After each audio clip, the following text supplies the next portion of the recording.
Hello, everybody, and welcome to Widdop Crescent Reserve for tonight's Night Sport Division 3 second 2020 match between Moorabbin West and Hampton United.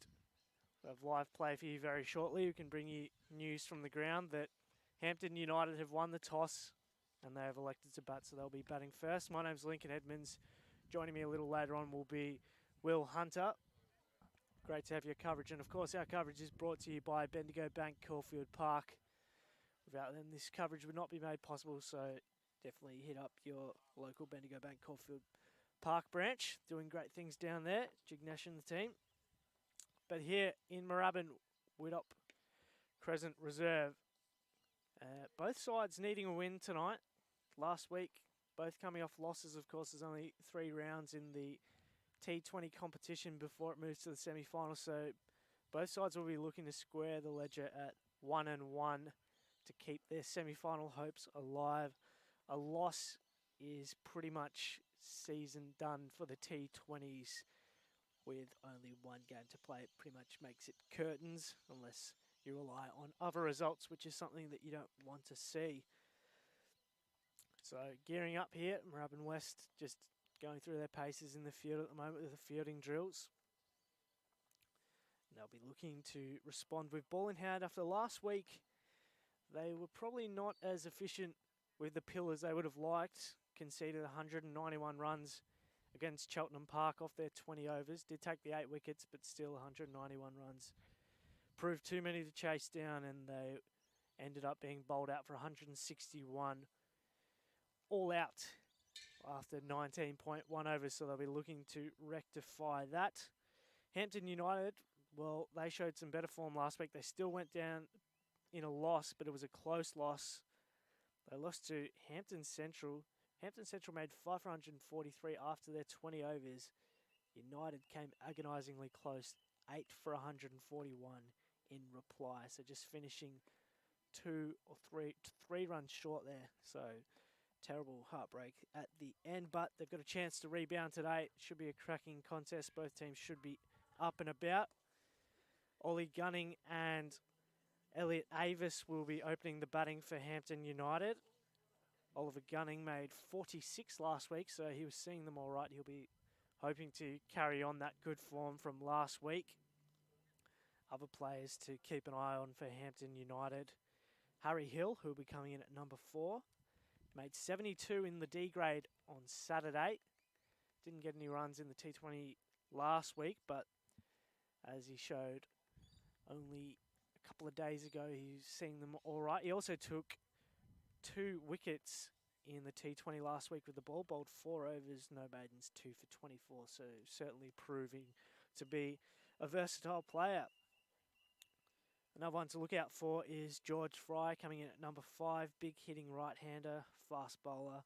Past 3 scores of 46, 24 and 26. So he's got starts in his past 3 innings.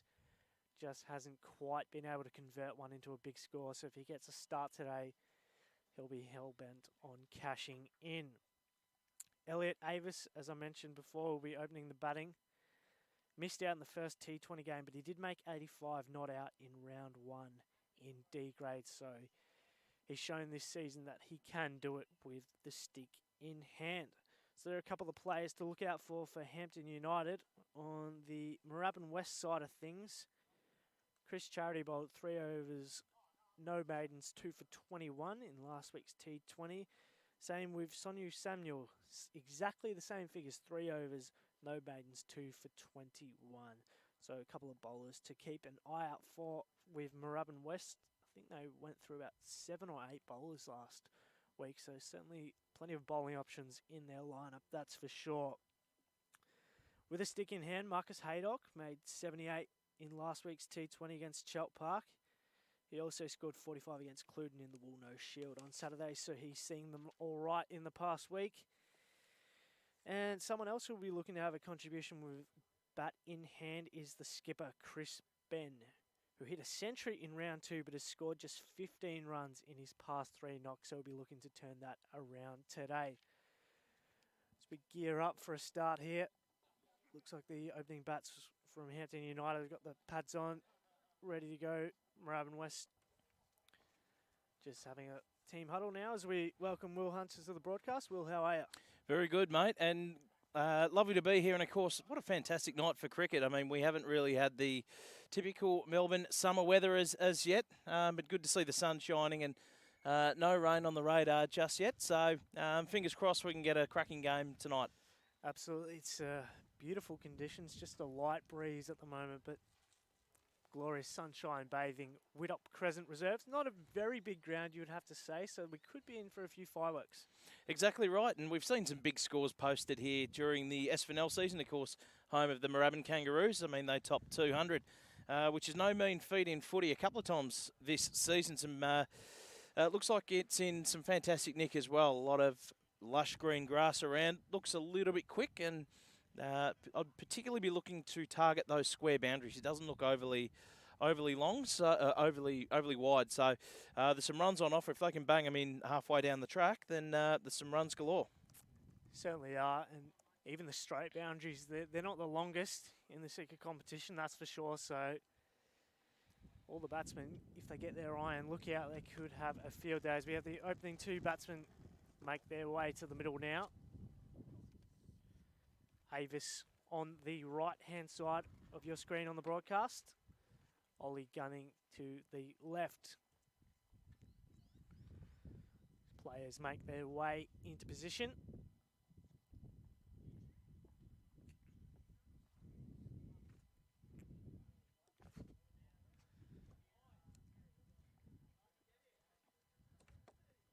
And while we're on the subject of the great support that Caulfield Park Bendigo Bank has been offering Game Faces coverage right across the football and now cricket seasons, we also can bring you an offer that will probably interest many of our listeners. From the 1st of November until the 16th of December, each insurance quote will grant one entry into the $50 prize drawn weekly, and each insurance sale will grant one entry into the $200 prize drawn weekly. Also, one entry into the final $500 prize to be drawn at the end of promotion. So get in contact with Jignesh and the team at Caulfield Park Bendigo Bank to arrange your quote today. You can call them on 03 9525 9899. Almost set for the first ball here.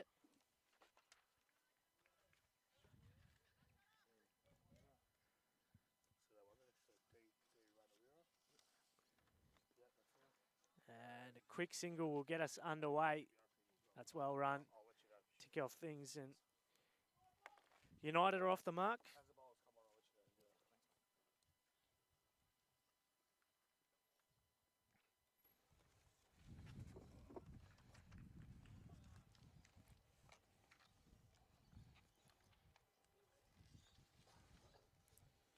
Serena Weira opening the bowling here.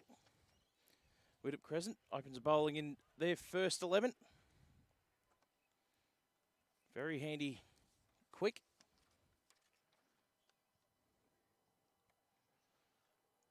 Looks like he might be bowling some offies in the T20s.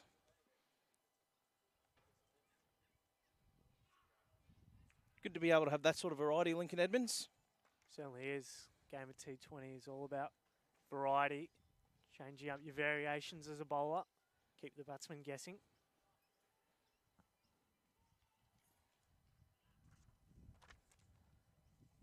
Gunning on strike.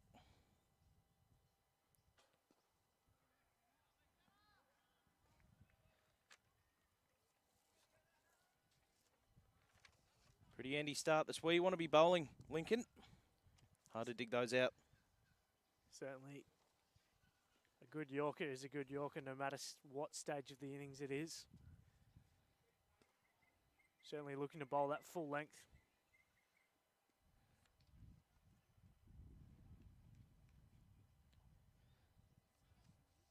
And as you said, Will, any bowler who drops short on this ground is probably likely to get dispatched to the rope.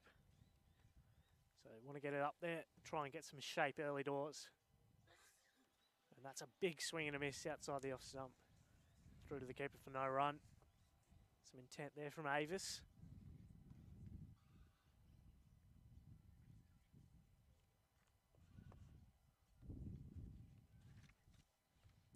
little bit of a breeze coming across the ground as well, keeping temperatures cool. Ooh. Sort of looked like he was in two minds there, Lincoln. Wasn't sure whether to have a go or whether to leave it alone. It's a pretty good start there from Ranawira. Just the 2 runs off it.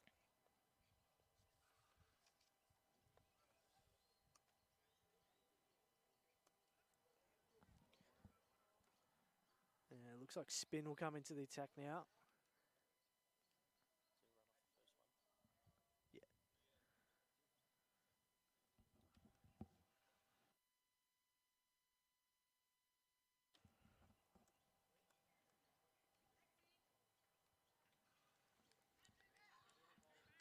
So none for 2 here. Gunning on strike.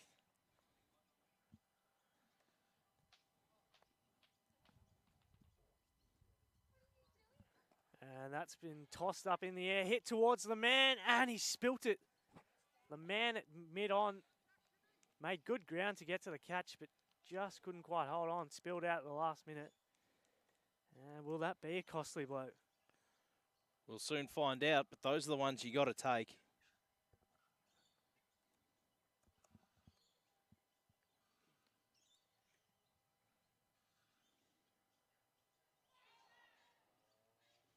Just beat the bat. It's an interesting shot from Gunning. They've got their long on and deep mid-wicket, so he tried to split a very narrow gap. Got away with it, though. Sort of muted appeal there. Always going over the pegs. Yeah, Avis just doesn't quite look sure how to tackle this spin at the moment.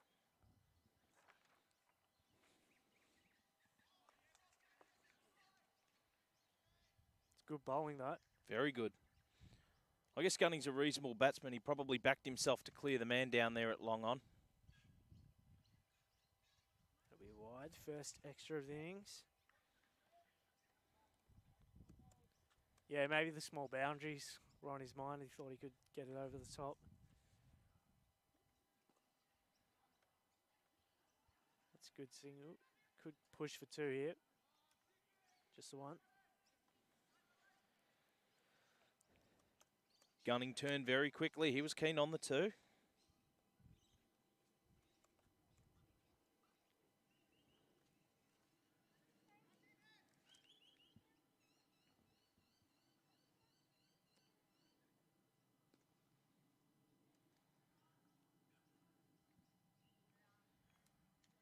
Just knocks that one down to long on. It always an easy single down there.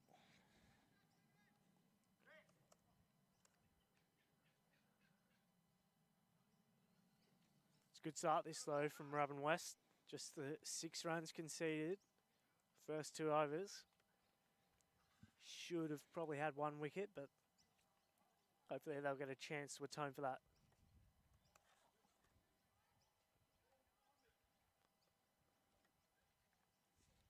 Magnificent night for it too.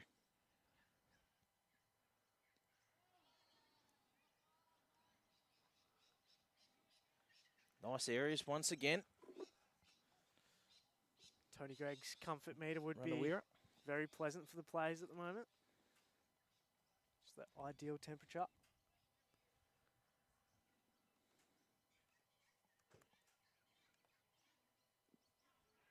That one's off the pad. Scamper through for a leg bite. So just dealing in singles at the moment.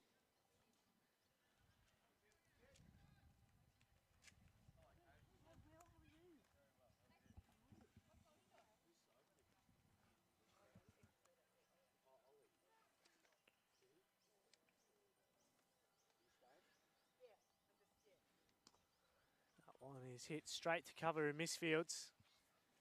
And they'll pinch a single.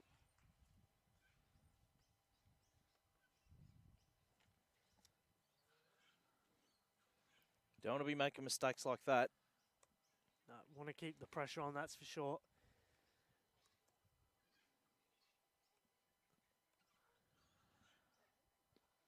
Ooh, was looking to shape up there, Havers. Wasn't he ever? Thought better of it in the end. Just looking at the field, they've got the deep mid-wicket and deep long on. 2 men out.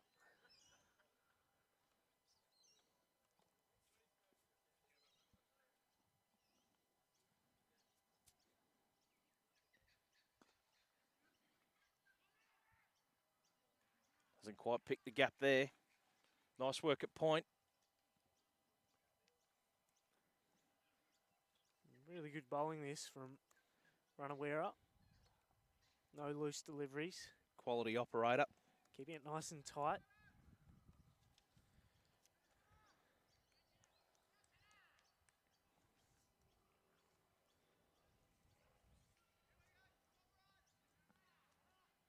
Can bat a bit as well.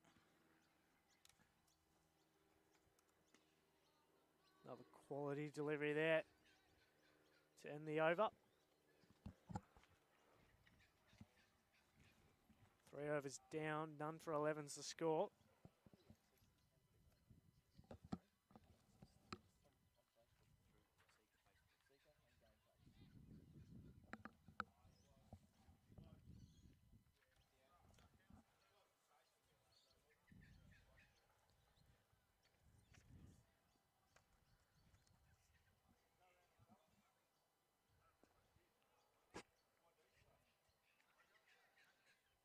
It's bunted back to the bowler.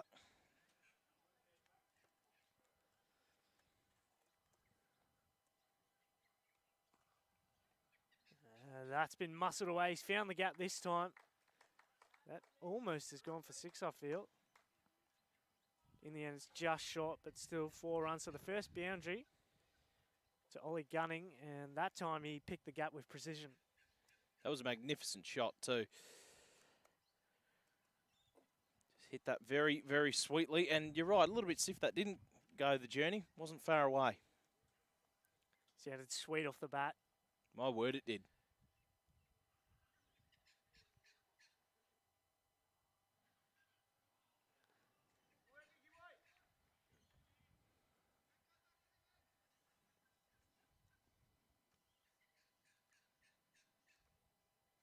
That's tossed up, drilled to the man at mid-off. Chance at the bowler's end. Throw just wide and they scamper through for a single.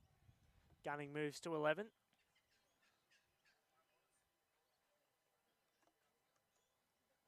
I reckon that might hurt a little bit. I think that got the bowler's ankle. Not what you want as a bowler. Gautam. That one's tossed up and absolutely drilled down the ground by Avis. Saved the legs, but I think it's gone for 4. It has. Yep. So Avis gets his first boundary of the afternoon. He moves to 7, and that was a crisp shot off the meat of the bat as well. Well placed too. Beautiful shot. So suddenly an expensive over for Moorabbin West. 2 boundaries in it.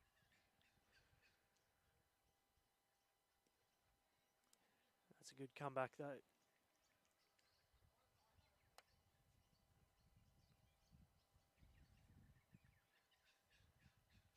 End of the over, none for 20.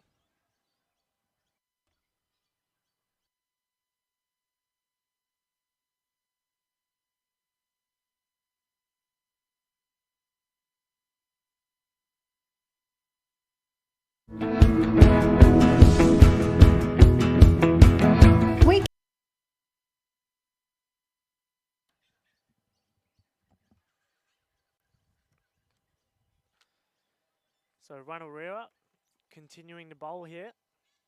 3rd over on the bounce. Bowling a treat too. Full outside the off. Straight to cover.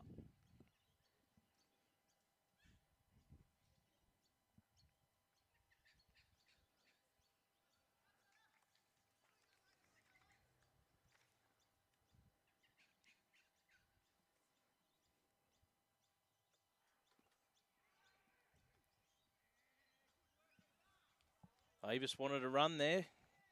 Gunning not as keen as Avis on leaving his ground. To be fair, Avis running to the danger end. Yeah, he's just not giving them anything free to hit at the moment. Building nice pressure. That's well run, though. That'll be buys. It's important to take those opportunities when they come, be switched on. Every run is so valuable. Just came at the keeper a little bit awkwardly there. Yeah.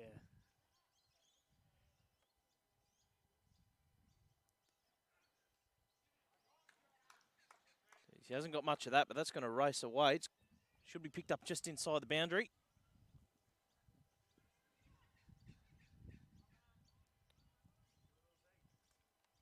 It's well run.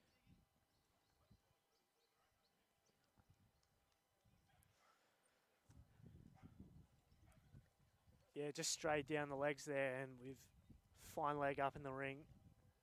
Anything on that sort of line, just have to get a little bit of bat on it. Almost got it to the fence.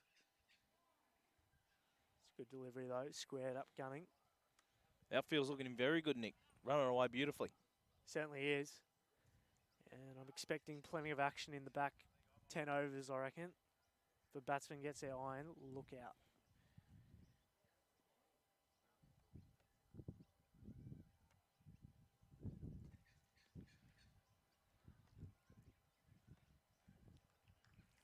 Is that the cover?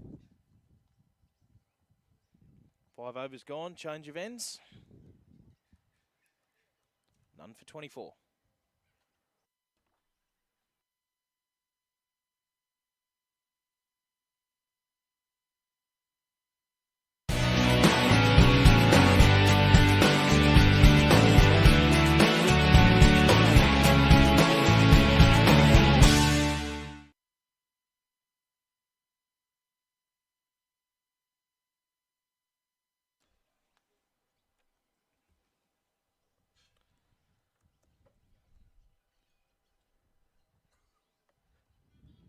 So change of ends now.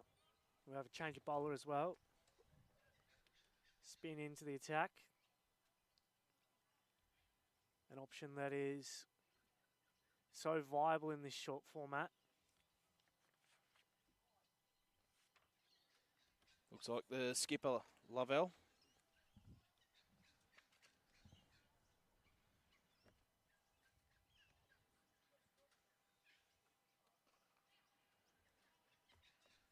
Protection out on the fence, so it'll just be the single for Avis. Loosen her out of the way. Just drag that down a little bit. Crucial over as well. Last of the power play before the fielding restrictions are lifted. He's got 2 men out on the fence, one at long on, deep mid wicket. And that has been cracked back over his head. Probably won't quite get to the fence. Be cut off by the man. And they'll cruise back for a 2. Good shot though from Gunning. Very elegant stroke. Starting to get rolling a little bit. So he's hitting him very, very cleanly. He's gunning.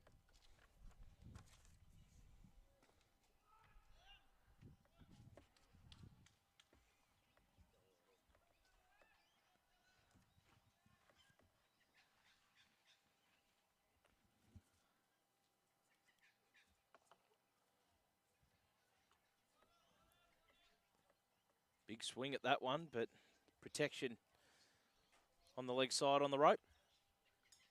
Keeps it to 1.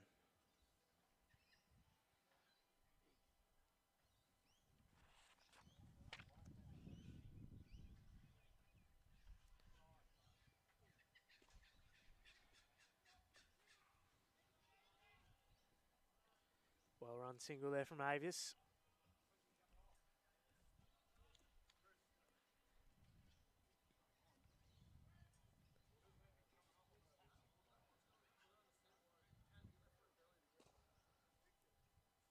Did well to dig that one out, gunning. He might get 2 for his troubles here.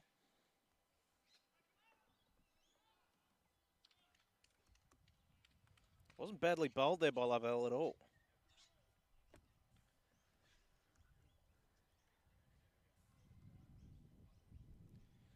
So 6 overs done. 9 for 31's the score. Fielding restrictions are lifted. Will, none for 31 after 6. Which side do you reckon will be the most happy? I mean, the key thing to this game is to not lose some early wickets. If you can sort of start to build partnerships, you put yourself into a pretty good position to be able to build a competitive total, and it certainly looks like the Kangas are doing that. Of course, Gunning was dropped when the score was just on 2. So already proving to be a little bit of a headache for Moorabbin West. So we have another change of bowling. So fielding restrictions are lifted. We've got third man, deep mid wicket, and long on at the moment. Everyone else in the ring. So that one slashed at by Avis, who misses for no run. Marcus Haydock, bowler coming in at the moment.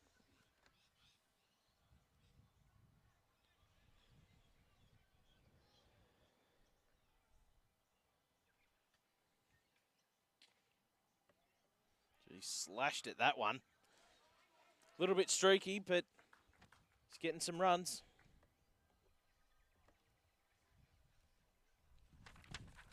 It's coming onto the bat really nicely.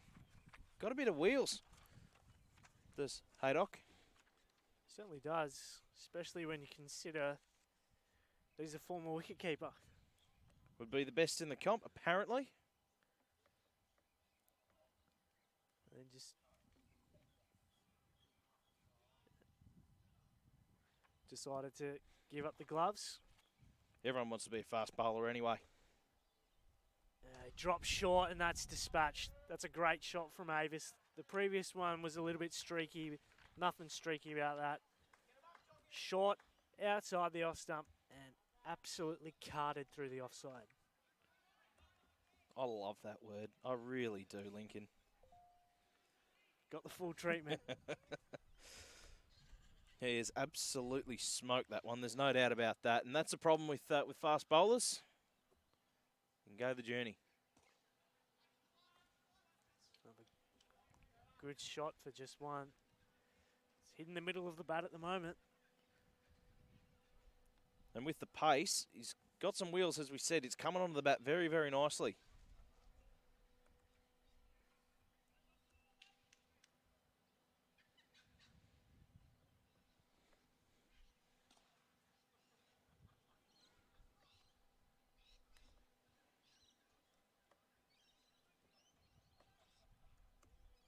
Field spread allows Gunning to rotate the strike for one.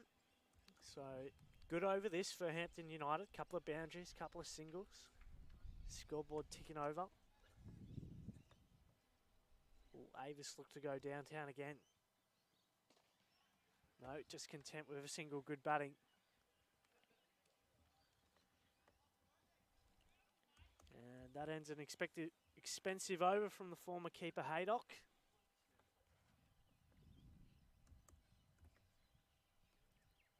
He's certainly got the potential to take some wickets, so I'm not going to say maybe stick to keeping. But he's certainly got some pace about him. But obviously, with the pace, if you don't get it in the right spot, it's easy to go the journey. It's a risky run. That's it. The faster it comes out of the hand, the faster it goes to the boundary.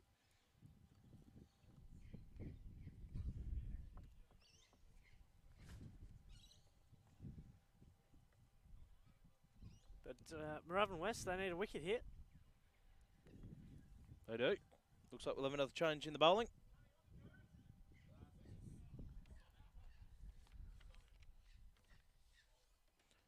Sono. Sridju Sono into the attack now. Big bustling medium fast bowler.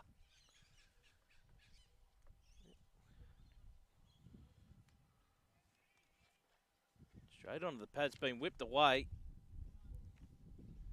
Save, that'll be 2. Took 2 wickets last week off his 3 overs. Sono.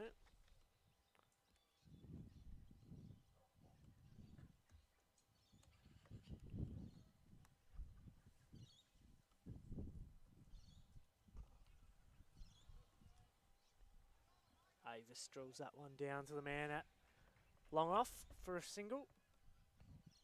And both openers contributing as well. Avis moves to 22 now, Gunning on 20, which is what you want from your opening partnership.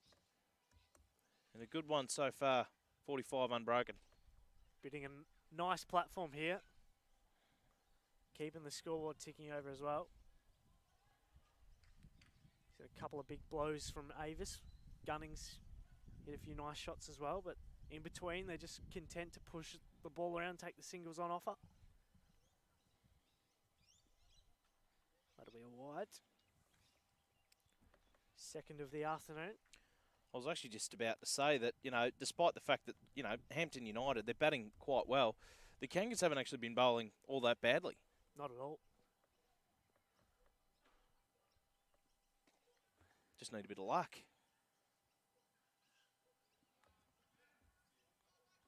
That throw absolutely hammered in.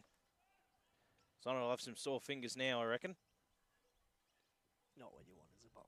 No. Look after him. You blokes in the field.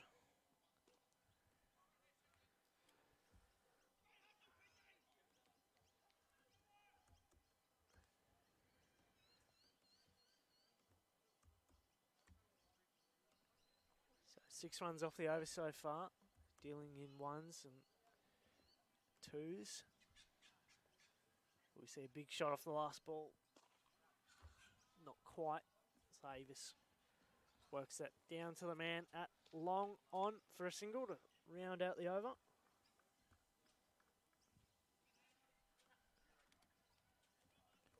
None for 49 now. Hampton United.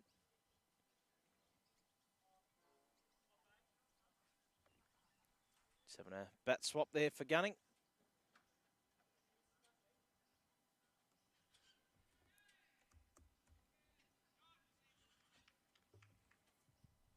Great start this from Hampton United.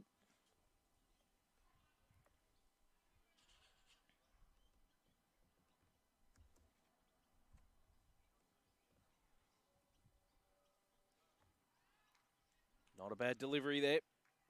Avis played at it. Lucky not to get a tickle on that one.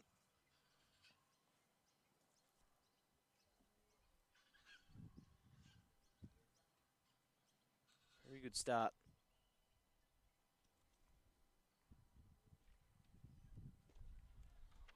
Good areas. Not much you can do with that. Top of off, that's where you want to be bowling. Hard to get that one away. Good comeback this from Haydock from his previous over.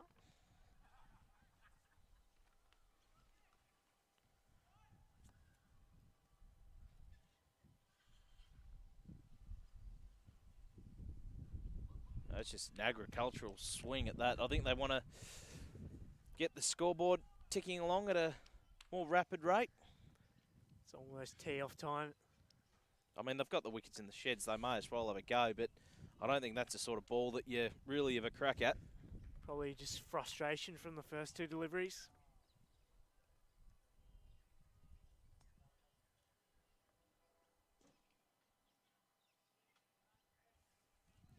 Works that onto the leg side. A single for Avis. Moves to 25, I think.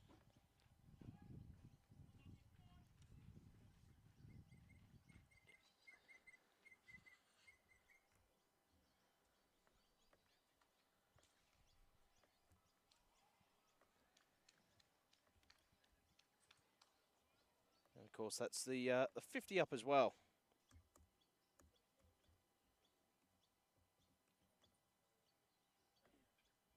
50 for no loss. This is a magnificent opening partnership for Hampton United.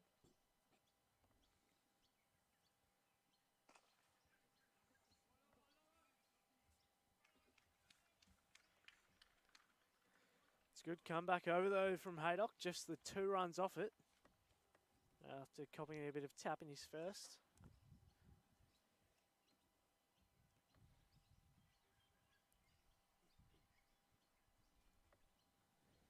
As you said, well, great start this from Hampton United. 50-run partnership between these two.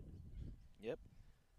Gunning had a life early, but so far he's made the most of it. Yeah, he'll be looking to cash in even further. 9 overs gone. Last one from this southern end.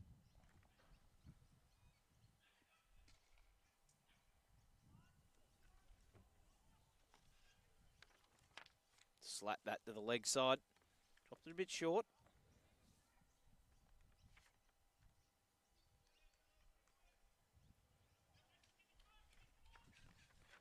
Score moves along now to 52. Oh, that's a full bunger. Just going to drop short of the man, though. Just slips in the turf a little bit. Good stop with the one juke, though. Keeps it to a single.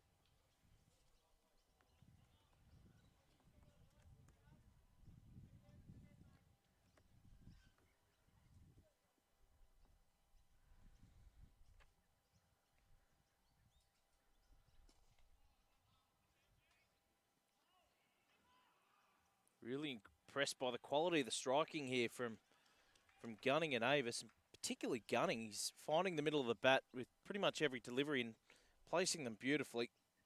That was another great example of it, Lincoln. Certainly looked in fine form today. Great afternoon for batting. Good seeing day. Avis pushes that one out to cover for a single. Takes another one. Just risk-free batting too. Yeah, real smart. Very clever.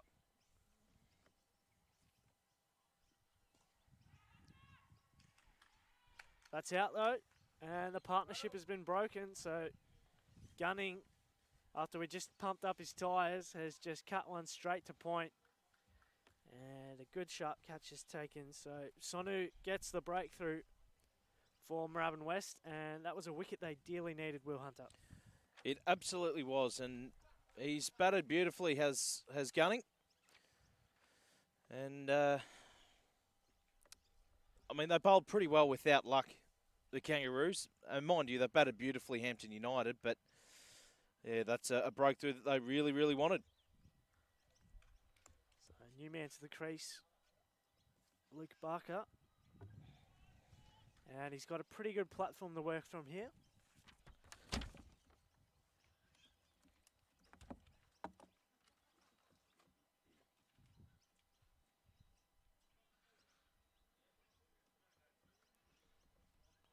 So the first wicket falls, 1 for 55.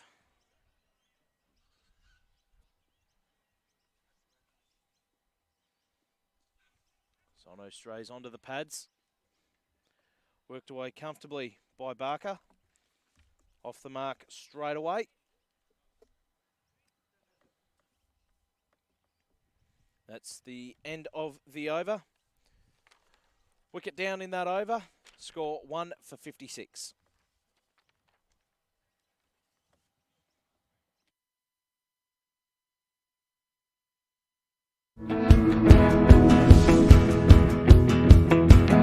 We give 80% of our profits back to the community.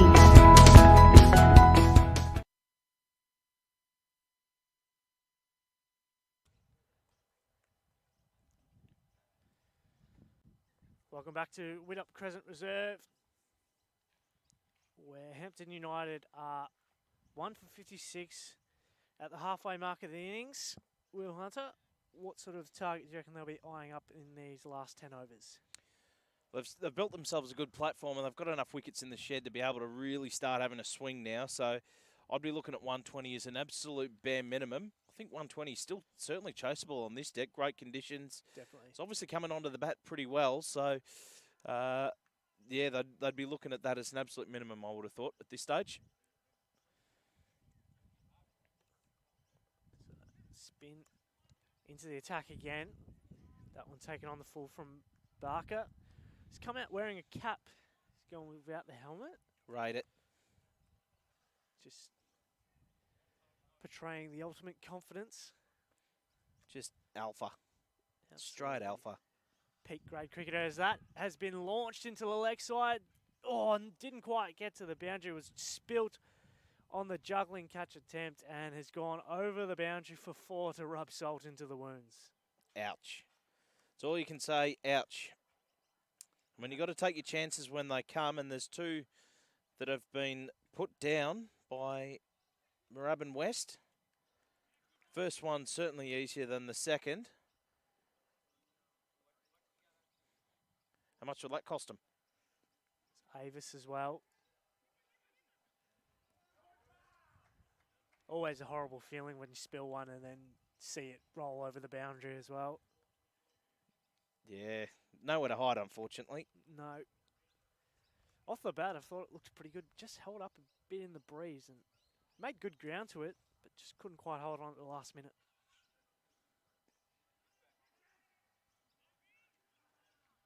Worked nicely into the gap from Barco. Moves to 3. So they've got plenty of protection on that leg side. Long on, deep mid wicket and deep square leg who put that chance down. They've also got deep point on the offside. So there's no third man is up and fine leg is up.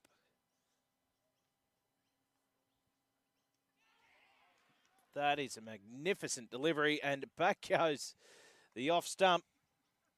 That ends a fine innings from Avis. 32. And the most relieved man out in the park is Juan Herrera, who put down that chance about 3 deliveries ago. But thankfully for Moorabbin West, it hasn't cost them. And beautiful piece of bowling gets them their second wicket.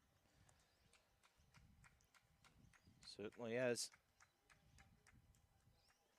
But as you said, good knock there from Avis, set the tone, and it's given Hampton United a great platform to launch from. Although Moorabbin West, 2 quick wickets, we know that wickets can change the game, halt momentum in this format of the game. So Harry Hill comes to the crease, the all-rounder, and he'll be looking to capitalise on his teammates' good work to kick off the innings, and hopefully he can finish the job in the latter part for Hampton United's cause.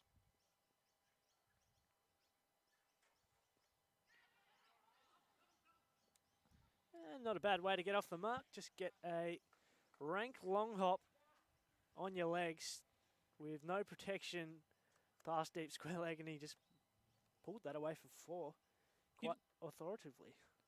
You call it how you see it, don't you? Rank long hop.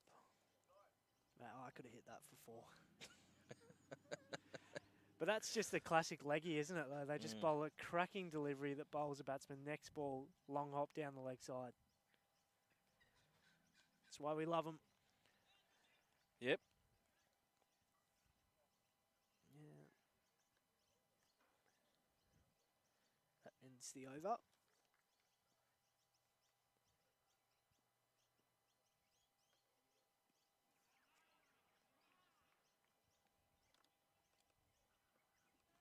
Well placed. Hard to dig that out. That's where you want to be. As a fast bowler, medium pace up. That, not so much. That's a full bunger, and that has been dispatched. That should go the journey. And it does. Over the boundary. Up the hill. Good shot there from Hill. 2 scoring shots, 2 boundaries. Score moves to 71. That is a delivery the bowler would probably like to have again, I would have thought. And that has been absolutely smoked. And that's gone the journey. That is a magnificent shot again from Hill, really stamping his authority on this game. He has hit that absolutely clean as a whistle, Lincoln. Sure has, and that is a Swivs locker maximum. That has been absolutely drilled over long off's head and well back past the boundary. Great shot. So 3 scoring shots, 4, 4, and a Swiv 6 for Hill. Oh. 2 men out there. Safely fielded, dropped just short. So last man out, Avis, fell for 35. castled by Kieran Barlow.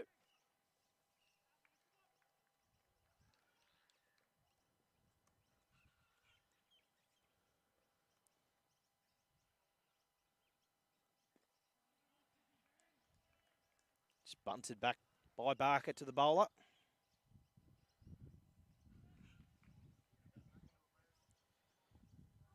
On the legs, plenty of protection out there. Leg side boundary, 3 men out in the deep. That's another full bunger. It's been hit solidly, but picked up at mid-on. Keeps it to 1.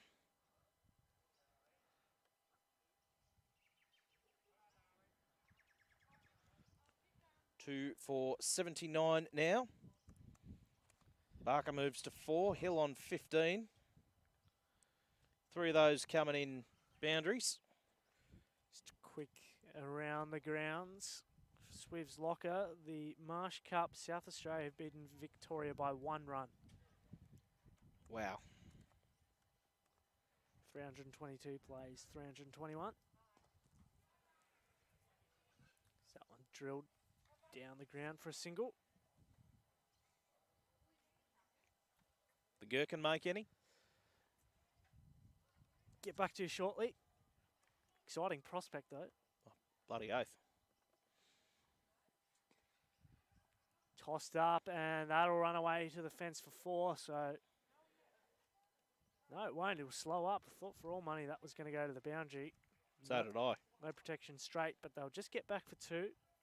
Good shot though, nonetheless. It was. He's hitting them very, very well, his Hill, at this stage. And to answer your question, the Gherkin, 41 not out of 34 deliveries. Get him in the test side. Just do it. Get him in the test side. Not far away to be fair. Maybe this time it'll run away for 4. It's again drilled down the ground, but no same result. Just pick up 2. Hill doesn't look like he's hanging around. He's having a go at everything. Certainly starting to motor.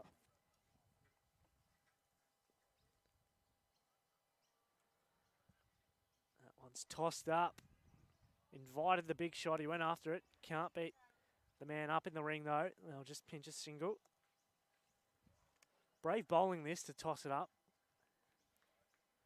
When you've got blokes on the boundary, you may as well back your fielders in to do the job.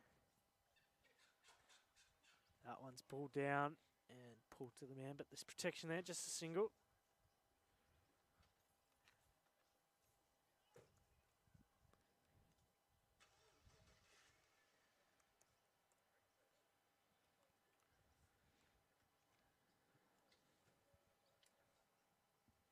This match today, of course, brought to you by Bendigo Bank Caulfield Park. Jignesh and the team do a magnificent job. Let's go on the journey.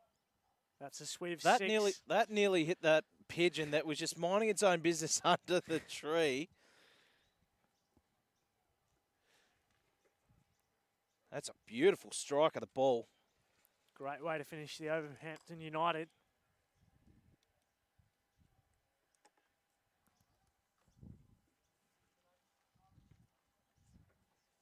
I think that was Hill again. Jeez, he's seeing them like absolute beach balls at the moment. 2 for 91 the score. Hampton United motoring along beautifully.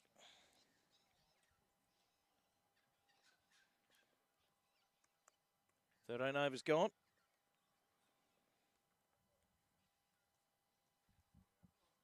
Magnificent evening for cricket here at Widdop Crescent, and of course thanks again to Jignesh at the team, Bendigo Bank Caulfield Park. Got a magnificent insurance offer running at the moment. If you can get a quote for your insurance through Bendigo Bank Caulfield Park, you go into the draw to win some awesome prizes. Flied it up. Barker whacks it back to the bowler. No run. Tosses it up again. Barker throws the bat at it. And that's a boundary. Fielder couldn't quite get it down there. Well struck. And Barker moves to double figures.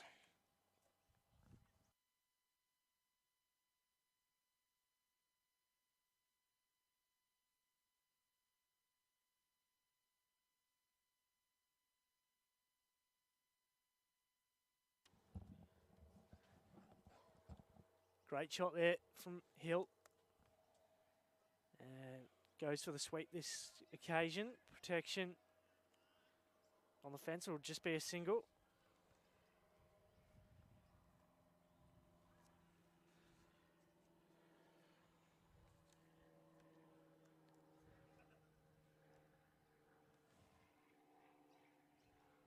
So Barker on strike now.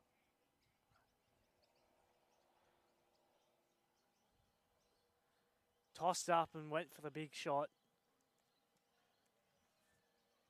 Big miss though. No run.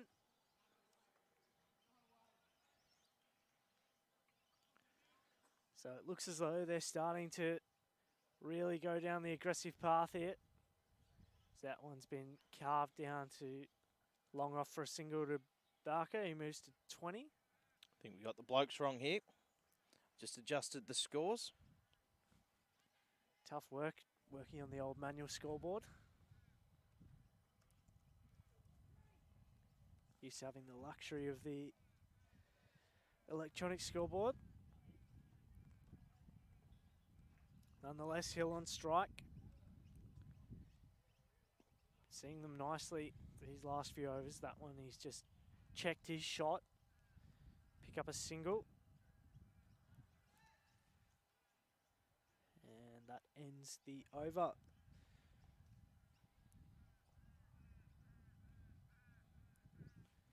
So Hampton United going strong here at the moment. 2 for 95.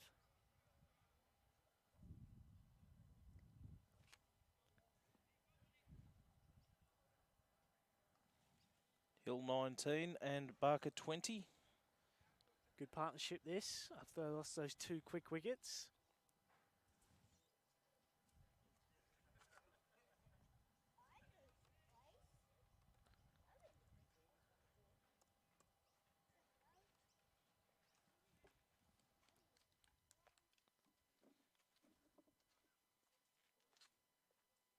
So that one's tossed up down the leg side. There's a peel for a wicket and it's out. So a strange dismissal brings to the end Harry Hill.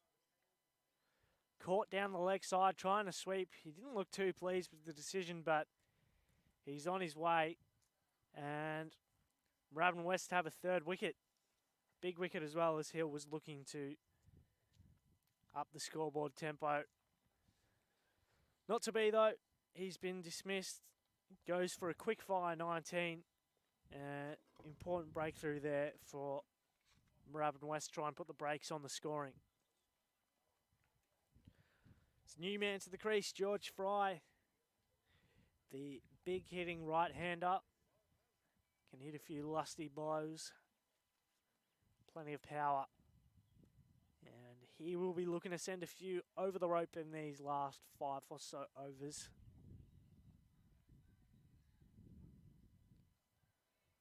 That could be an important breakthrough from Moorabbin West. There's a good take by the wicketkeeper as well. Down low to his left. Never easy. The batsman in your way. That one is tossed up high. Big full toss. No ball. Just a single, but it is a no ball. Free hit. Frey could have sent that anywhere he liked, but first ball, he can be excused, not quite getting it. But that brings Barker on strike for the free hit. And he was trying to tee it up over that leg side field. But pretty well bowled in the end, dropped on him and couldn't quite get the connection he wanted.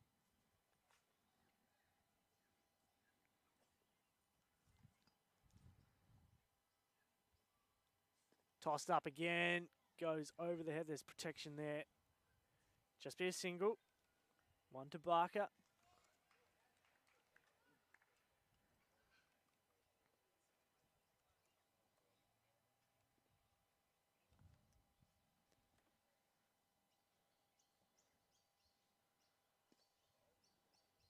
Frey just whips that one down to long on for a single.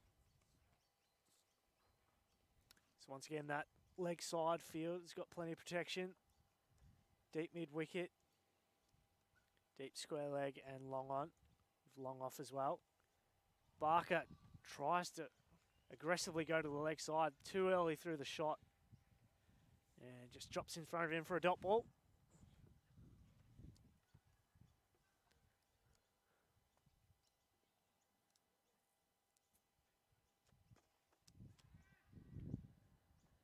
That's a great shot though. Straight down the ground, splits the gap between long on and long off for 4 runs. And Barker moves to 25. Good way to end the over for Hampton United.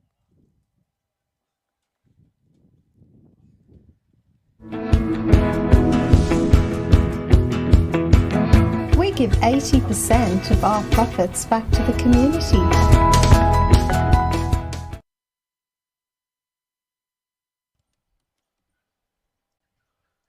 So 3 for 108 here.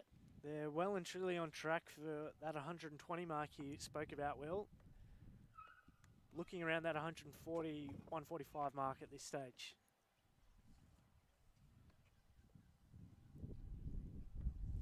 Middle of November as well, I should point out, and just noticed you got the top lip covered there, Lincoln.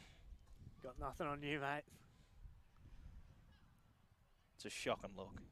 It is an absolute shocking It's look. 1 month you can get away with it. May as well embrace it. Feel sorry for all the weddings that are held in November, of which my brother was one last year. Only in about 10 years I haven't done it. It's a good cause, Movember. It certainly is. So you can put up with looking like a goose for 30 days. Absolutely. Definitely happy to cop it for a good cause. Change events now. Frey on strike, and he finds the gap on the offside. Ran the first one hard and will get back for 2. There was a bit of a misfield. It's a good running there from Frey. He moves to 4. Scored 110.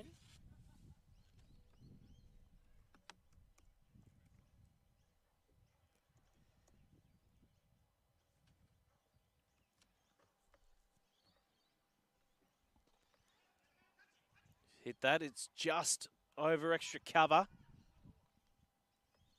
Fielders converge on it. They'll run too. Well placed. Just for a second there, I thought Lovell had gone underneath it.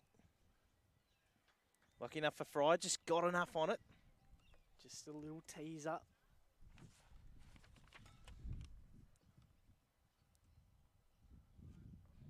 $112 now. Hit well, but protection out on the leg side again.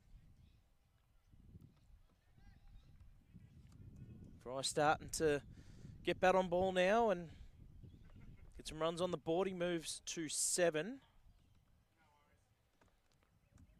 Should be looking at a bit more than appeal there for LBW. Denied. Should be targeting a bit more than 120, 130 I think. Should be within their sights. Having said that, if the Kangas can keep them to close enough to 120, they should be able to chase that down. Certainly plenty of runs out there for offer. I think Barker will be the key. He's a set bat. He's on 26 and looking pretty settled out there. So if he can tee off in these last 5 overs, he'll be the key for United getting a big score. Shown an ability to hit bombs, a muted appeal there. Inside edge.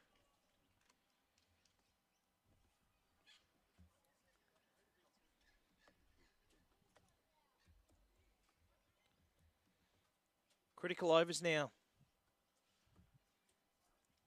for Moorabbin West. So too for Hampton United as well.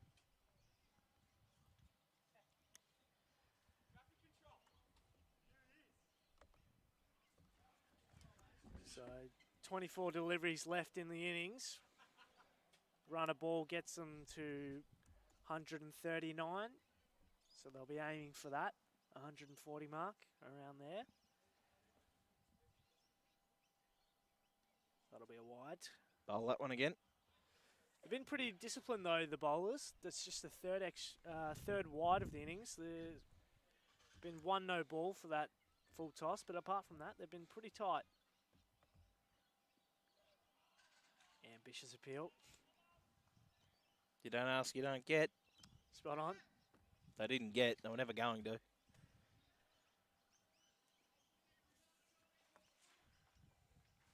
can just restrict them over these coming overs. Should be just one. Well fielded. Especially with this leg side dominating field and the spin attack. Spinners aren't really dropping anything on the offside. So it's hard to find boundaries at the moment unless you go over the top of the field. And that is exactly what Barker does. And he brings up a Swivs locker 6 with a beautiful shot over the square leg region. Jeez, he has been absolutely smashing them. Barker, he can hit a long, long ball. He's the danger man. If they can, either get him out or keep Frey on strike, it'll go a long way to keeping him to a manageable total. It's full again. Same region. Fielder comes around, can't get there. That'll be 4. So 10 runs from the past 2 deliveries. And Barker is well and truly motoring. He's taking the game away from them. No question. Just not quite hitting the lengths he'd want to at the moment. Zion Pereira, 2 full tosses. Not what you want to be dishing up to the set bat. Doesn't matter when you land them there, though. That is a huge Swivs locker 6 from Barker. And he is creaming them, Will Hunter. 16 of his past 3 deliveries. That was a massive shot. That is huge. And we said just off the top, the boundaries, they aren't huge square of the wicket. So you've got to get your lengths right. And unfortunately, the last couple of balls, he really hasn't been able to do that. They've either been too full in the slot, too short.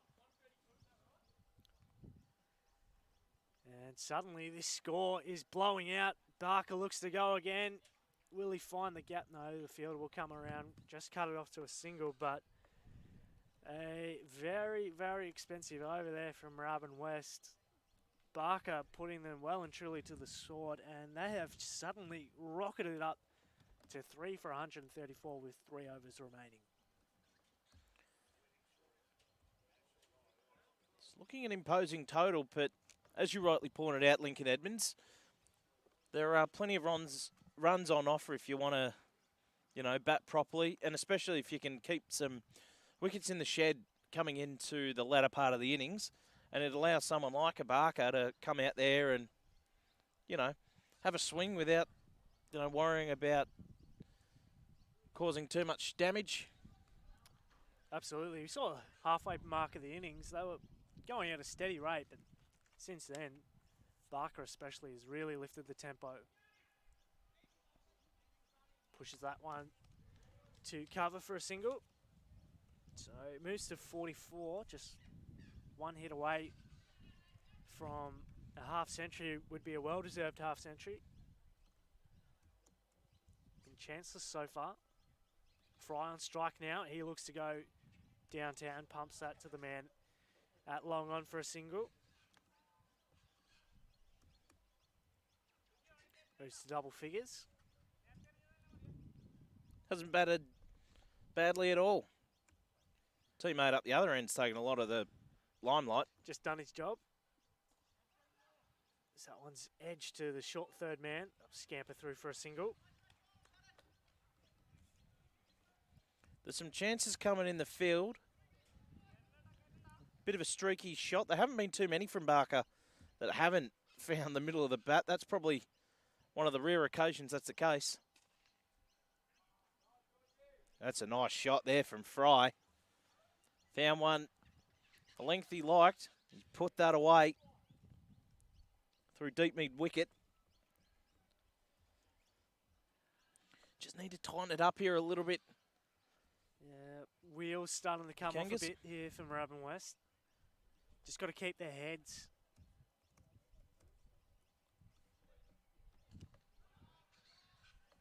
That's a better result. Just a single. Frey moves to 15. He's done a nice job, but that only means that Barker gets back on strike, and he's seeing them like beach balls at the moment.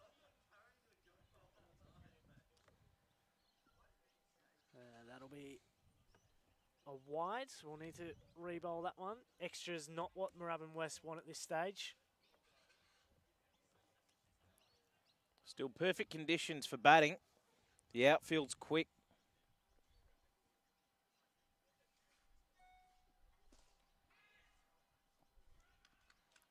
Well fielded there from Lovell. Got the body behind it. That was cream to him. Single to end the over, so 2 overs to go here at Widdop Crescent Reserve. Hampton United, 3 for 143. Barker retains the strike. He's on 46, 4 away from a half century. And they're looking on track for a score of 160 here. B. Haydock comes back into the attack. His last over was good. Was very good. Gave the batsman absolutely nothing. He'll be hoping for more of that. First over got a bit of treatment early doors, but certainly got his line and length right. See what he's got now. Not a bad result. Get Barker off strike. He's the danger man. Would be a very well-deserved 52 if he can raise his bat. Quick glance at the field. Long on, long off. Deep mid-wicket. Deep backwards square and deep point. Are your men on the fence?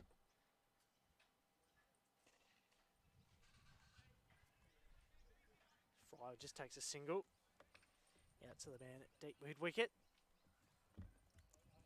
So plenty of protection out on the boundary. Have to be a pretty good shot down the ground to get it past long on and long off. But we've seen the shorter boundaries on the leg side and square. Certainly ones that the batsmen have been targeting. And that is going all the way over the fence. That is a brilliant shot to bring up a brilliant 50 from Luke Barker, I should say. He has played a magnificent innings. And that's probably the shot of the day for mine, Lincoln. That has been absolutely smoked. You just knew straight off the bat that was going all the way. Beautiful shot from Barker. It's just the sound it makes. And he goes high again. He hasn't got this though. Should pick out the man at long on. And he does. Not quite sure if he stayed in the field of play there, but Barker's walking off. Anyway, it's a wicket to Moorabbin West and the end of a very good innings from Barker, who goes for 53.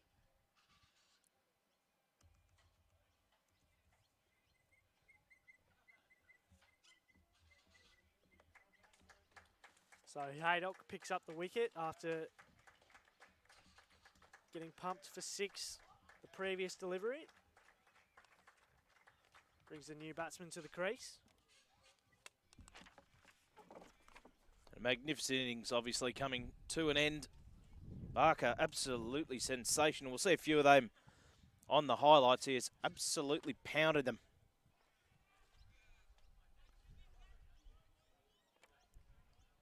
Good persistence there from Haydock.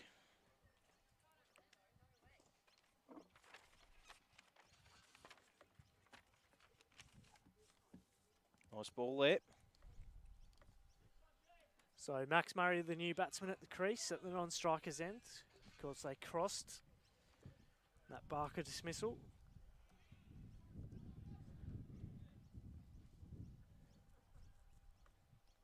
Haydock steaming in. Frey tries to go downtown. Comes off the inside half of the bat. Over Haydock's head. They'll pick up a single though. He's moved to 17. Frey. Nice little cameo, and that ends the over. So 1 over to go here at Widdop Crescent Reserve. Hampton United 4 for 154.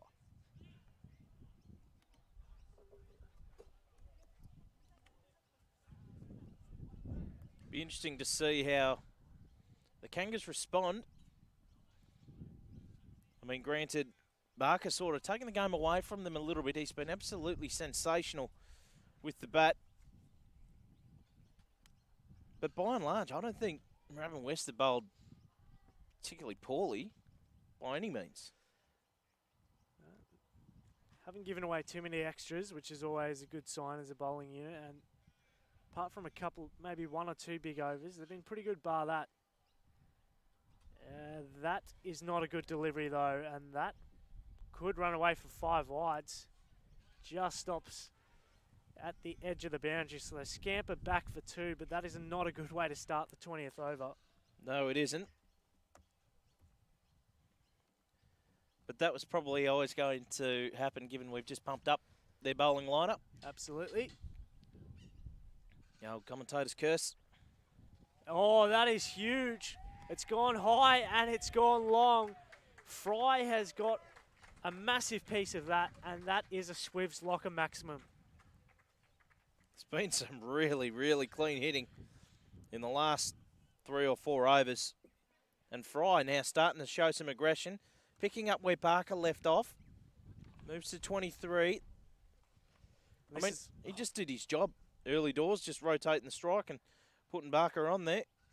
Now it's his time to shine. Quicker delivery there through the shot. Dot ball was a horrible start to the over, really. First ball, 3 wides. And then the first legal delivery, 6, so 9 off 1 legal delivery. Good comeback there, though. Daryl Tuffy springs to mind. Not what you want to have. No. So switching to pace now, interestingly. And Frey tries to get underneath that one, doesn't get all of it. They'll come back for 2, be tight at the bowler's end, but good running. Sees them home. Didn't get much of that, but fortuitously it fell in between the fielders. Got Lovell at extra cover. The next man deep long off. As he tries to go down the ground, hasn't got a piece of it. Long on comes in, couldn't quite get there. Good effort on the dive. Just got it on the half volley. They scamper back for 2. Frey moves to 27. Hard to hit a maximum down the ground. The breeze going the other way, but he's certainly giving it everything he's got. This time tried to go to the leg side and misses out. So, dot ball. About 167 here. Hampton United. Be tough to chase down, I think. Runs on the board. They're probably in the box seat at the moment. Blistering second half of this innings. And that is going to finish off the job in fine style. What a way to end the innings for Hampton United. Another Swivs locker maximum for George Frey, and he has sent that into the houses. I think we need to get a new ball, but lucky it was the last ball of the innings, because I reckon we're going to need another one. That's in someone's backyard. That went past the top of the trees. That is a phenomenal strike. And all of a sudden, George Frey ends up on 33 not out. So a very, very handy cameo from George Frey at the end after Luke Barker made a 50. And nice contributions from Elliot Avis with 35 and Ollie Gunning 22 at the top. Even Harry Hill chipped in with 19, so it was a pretty solid effort all round from Hampton United. It certainly was, and it was really set up Lincoln Edmonds in that first opening partnership. They were cruising along and, you know, not playing any silly shots and just rotating the strike and getting the scoreboard ticking over. And they really set the platform for the guys like Frey and Barker to really have a crack at it down the order. And we saw the power that they possess, and they've set a massive target of 174 for victory. But, you know, it's the sort of conditions where that's sort of chaseable, especially on a ground like this, which, as we said off the top, it isn't overly big. That the outfield looks in reasonable condition. It's really sort of racing along the ground, and those short square boundaries, I mean, they're going to have to really bowl some good lengths. Hampton United can't afford to get anything short, and certainly nothing in the slot, because as we know, it's going the journey. Yeah, absolutely. And I mean, Hampton United, as you said, they just did it by building a nice platform at the top of the order. They're only none for 50 or 60 after 10 overs, and then they've added an extra 100, 110 in the back end. So keeping wickets in the first 10 overs is going to be crucial from Moorabbin West. They're going to have to get off to a good start Can't be losing early wickets in the chase, but, you know, if they can get through that first power play, none for 40, none for 50, it's game on. Absolutely it is, and they've got some quality bats in that lineup, which we'll touch on just after the ad break, but it's certainly going to be an entertaining innings, Lincoln Edmonds, that's for sure. But 174 for victory here at Widdop Crescent, and looking forward to massive second half of this game. Absolutely, but having said that, Hampton United will be absolutely stoked with their efforts, and especially Barker. I mean, you could go through the whole list. Every single batsman who went out there would be pretty happy with their efforts. I mean, Gunning and Avers might be a little bit disappointed they didn't kick on, but they still got their team off to a fantastic start. Certainly did the job and everything that was expected of them. So they were actually pretty key to this run chase that Moorabbin West have before them. Absolutely. Looking forward to seeing how they go about it in the second dig. Yeah, should be amazing. We're going to take a quick break here at Widdop Crescent. Of course, Hampton United 4 for 173 after their 20 overs. Moorabbin West, we'll see what they've got right after the end of this break. You're watching the Game Face Seeker Live T20 here from Widdop Crescent. Of course, brought to you by Bendigo Bank Caulfield Park. And big shout out to Jignesh and the team. They do a wonderful job down there. We're going to be back right after this break with more. Get your Game Face on.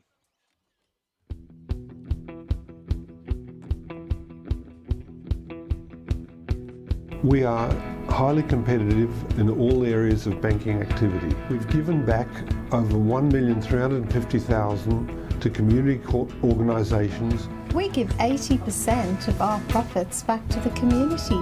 So why don't you come and join us, and together let's make a difference.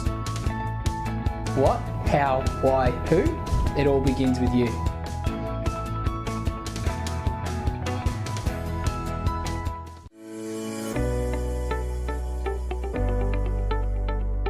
John McEncrow here. I'm one of the directors of KISS Print Solutions.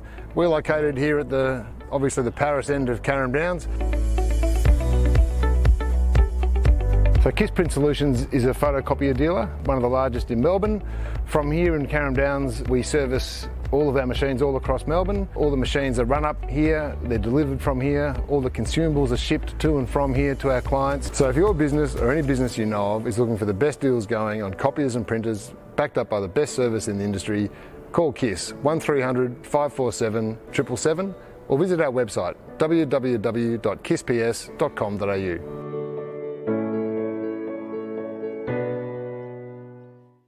Hey guys, Plugger from Game Face here. Game Face is really excited to introduce our new official apparel partner for 2019 and 2020, Swiv's Locker. Yeah, Plugger, we've got a whole range of winter warmers, jackets, hoodies, polo shirts, puffer vests, long sleeve tees, the whole works. Get your game face on.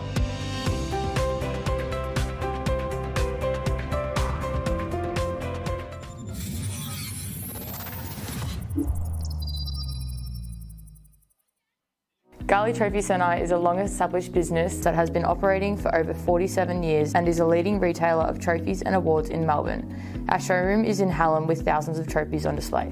In October 2018, Garley Trophy Centre was incorporated into the Recognition ID business, which specialises in supplying name badges, signage and branded promotional items. We're all about sponsoring local clubs and giving back to the community.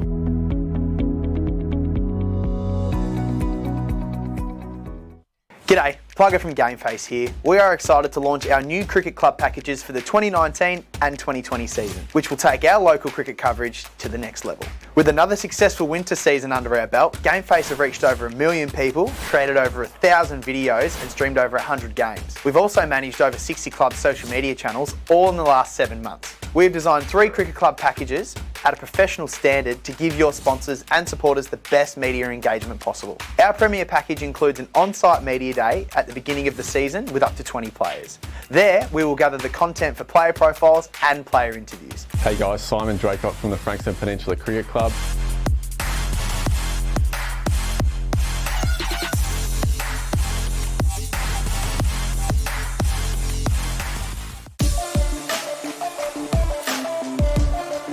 The best cricket player I've played with would be Liam Wilson.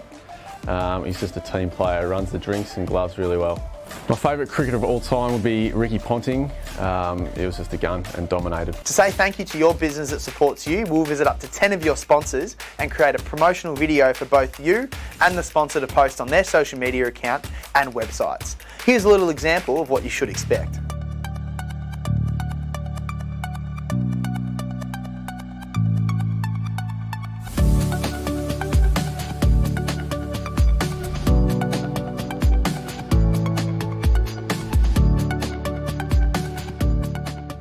During the season, we'll create and publish upcoming game day, player interviews, a weekly snapshot, game face content and sponsor videos to your social media channels. All this and more from just $200 per month. If you're ready to make your club's social media creative, innovative and more appealing to your supporters and sponsors, get in touch with us via our Facebook page. Good luck for the season and don't forget to get your game face on.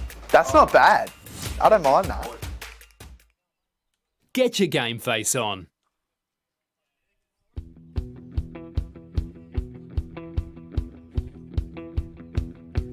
We are highly competitive in all areas of banking activity. We've given back over $1,350,000 to community organisations. We give 80% of our profits back to the community. So why don't you come and join us, and together let's make a difference. What, how, why, who? It all begins with you.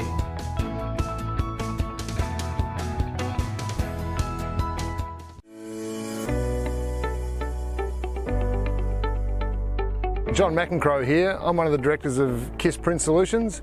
We're located here at obviously the Paris end of Carrum Downs.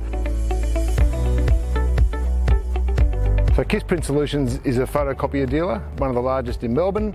From here in Carrum Downs, we service all of our machines all across Melbourne. All the machines are run up here, they're delivered from here, all the consumables are shipped to and from here to our clients. So if your business or any business you know of is looking for the best deals going on copiers and printers, backed up by the best service in the industry, call KISS 1300 547 777 or visit our website www.kissps.com.au.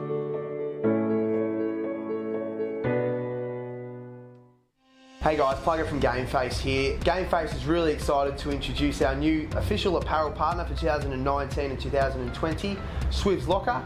Yeah, Plugger, we've got a whole range of winter warmers, jackets, hoodies, polo shirts, puffer vests, long sleeve tees, the whole works. Get your game face on.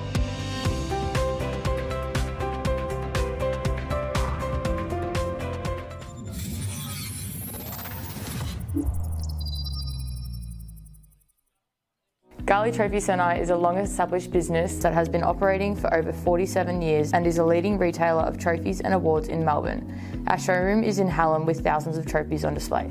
In October 2018, Garley Trophy Centre was incorporated into the Recognition ID business, which specialises in supplying name badges, signage and branded promotional items. We're all about sponsoring local clubs and giving back to the community.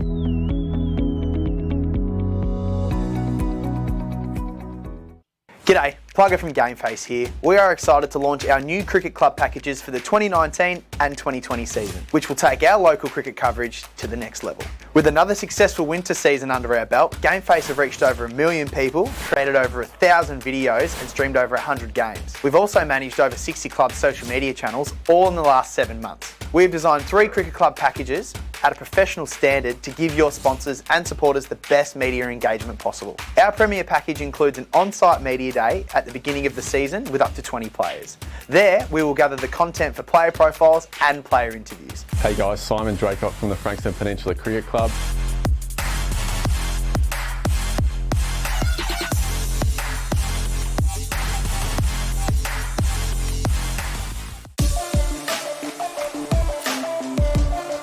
The best cricket player I've played with would be Liam Wilson. He's just a team player, runs the drinks and gloves really well. My favourite cricketer of all time would be Ricky Ponting. He was just a gun and dominated. To say thank you to your business that supports you, we'll visit up to 10 of your sponsors and create a promotional video for both you and the sponsor to post on their social media account and websites. Here's a little example of what you should expect.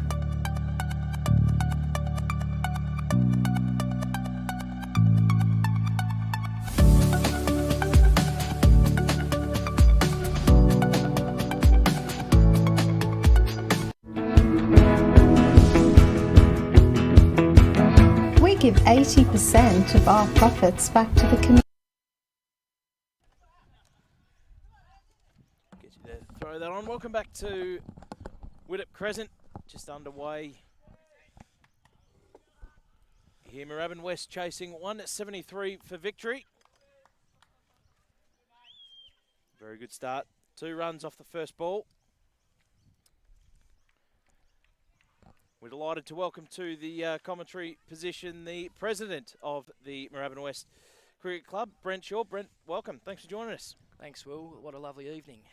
It's on. We had some good weather, and that's creamed over covers, and that's easy runs there. So 6 off the first 2 balls. Just a start that Moorabbin West wanted. It's an imposing total, Brent. Yeah, it is. Just getting here now to the ground, 172. It's probably 20 or 30 more than we'd like to chase, but they've got them, we've got to get them. So that's not a bad start from Chrissy Ben. He's been in good form this season, so let's hope we continue that on. The skipper, of course, of this side just swings at that one. Picks the gap in the leg side. They've run 2 at least. Well stopped out there just before the boundary. So, Brent, the president of the club, it's a big job. How are you finding it? Yeah, look, it has its moments. I've been in the role for 10 years and had a long association with the club before that. Look, yeah, no, we're going okay. At the moment, our first 11 in Warno's sitting on top of the ladder, which has been a great start. So hopefully we can continue on with that. Absolutely, it's always good to get a little bit of success. Have you had much of that in recent seasons? Look, we've been quite consistent making finals. You know, we have missed finals once in my time as president. Played off in a grand final and a number of prelims. So we've been around the mark. So hopefully this is our year, and especially being our 50th year. So it'd be nice to go the extra step. Absolutely. Just chipped onto the leg side. Just backward a square. Little misfield, but they'll stay there for 1. So 50 years. Have you got any celebrations? Yes. So on the 11th of January, we've got our major function. So we'd like to invite any past players or anyone from the association that'd like to come along that evening, and they're more than welcome to come along. And it should be a good evening. And yeah, hopefully we see some old faces and plenty of people from around the competition. They're normally great dues, the reunions and getting all the ex-players down. That's it. So that's a first over in the book. 10 off it. Very good start. Chris Ben, the aggressor. Skipper's on 9. Chris Charity contributed 1 to the total. Currently made 89. Has a 16-year-old in the ones and hasn't betted it in 18 years, Brent. No, it's been a bit of a struggle for Chaz, but he's been pretty consistent the last 2 or 3 years. That's a nice shot for none. He's been consistent. You know, just probably hasn't gone on. You know, gets those 20s and 30s and 40s and finds a way to get out, which is frustrating for him and us. So, yeah. Oh, cricket's it's a terrible game sometimes, particularly when you're not making the runs that you want to. No, exactly. Short of a length, reared up a little bit, well played. Down to that fly slip on the 45. Easy single. So it's a small club here, Moorabbin West, so that means the president's got a pretty big job, Brent. Yes, yeah, that's my portfolio is there's plenty to do, so I don't have too many to hand stuff over to. But look, I love it. I wouldn't not want to do it. So it's although it does get a bit tiring at times, you know, but that's fine. You know, I just like seeing the guys play and contribute and enjoy the club, and you know, if we can get some success along the way, well, that's what it's about, isn't it? Absolutely. And it seems like they are enjoying it. I mean, we're getting a little bit of success in Woolnow at the moment, as you say, on top of the ladder, and obviously started this innings in a relatively large run chase with a bit of positivity. Yeah, that's right. Chris Ben's been in really good form. He's round 2, I think he scored 108, and yeah, so he's been thereabouts. And look, I think for Chris, he's now 27, 28. It may have clicked for him. Yep. So It's taken a little while. He's always had the ability. I think he's got the right mindset now to take his game to the next level. Yeah, absolutely. It comes with a bit of maturity, and that was magnificently fielded there at backward point. Previous delivery. That's short. Slapped into the gap. Two fielders chasing after it. They're going to come back for a second. Or fielded just inside the boundary.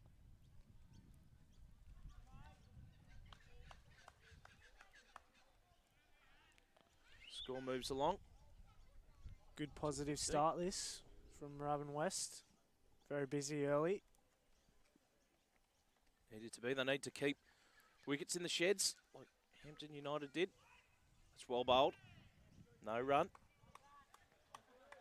So it's a pretty good batting list here, Brent. Who should we be should we be looking out for? Gee, I don't want to moz to any of them, but Marcus Haydock, our overseas English player, he's really found some form the last 2 hits. Yeah, he's a quality bat. Brad Lovell, the captain coach, yeah, he's the same. Just look, hopefully he just goes out there and enjoys the game for what it is. Yep. You know, it's a stressful job being captain coach, so we just want him to go out there and hopefully score some runs and enjoy the game. So no big expectations on Brad tonight. Just yeah, and yeah, Chanaka, good player, left-handed bat. Yeah, no, we bat fairly. Yeah, that's a good team, that one. Yeah, we'll see how we go. I mean, that's where you play your best cricket, if you're actually enjoying it. You see when it becomes a bit laborious if you're not enjoying it, and that's when the runs dry up and when you start to struggle. That's well bowled right in the block hole. Bunted back to the bowler. Tell you what, I'm a big fan, Brent, of the wide brim hat on the batsman. Yeah. Big fan. Thoughts? Probably not my go, but it says a bit about Chris Charity. Just walks up, does the skipper. I think that might be leg buys. And signalled. A good little bit of aggression shown there. Walk up the pitch to the quick bowler.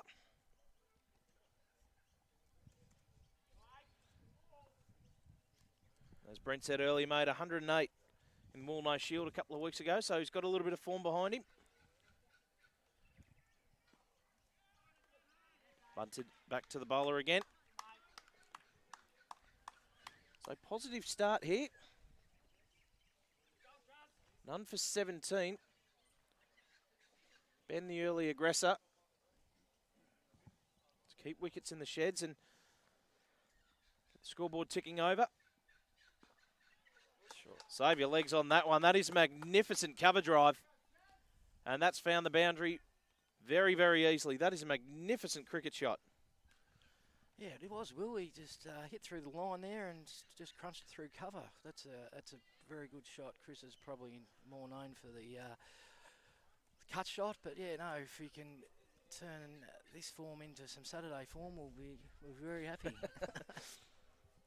You take any form you can get in any format of the game. Exactly. Certainly in T20s, it's a bit of fun for the competition. I'll ask you about that in a sec. Strays onto the leg side and just whip there to square leg. Scamper through for a single. The T20 comp, you're a fan? Yeah, I am.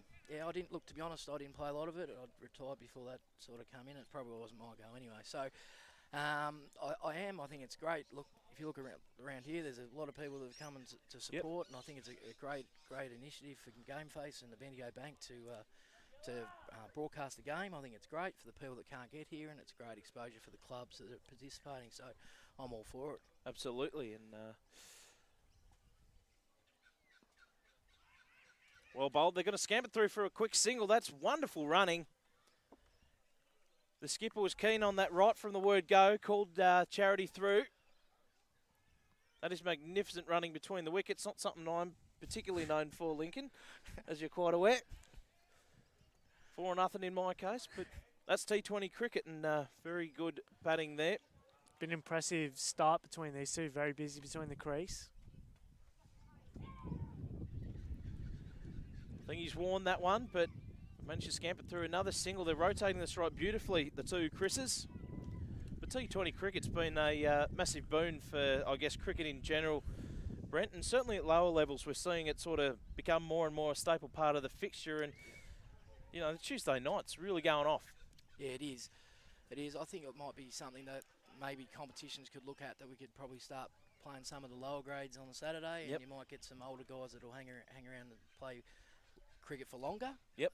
And maybe kids that sort of lose interest at that 16-year, age. They, I've got other things I want to do. So maybe that's something that other competitions could look at. Yep.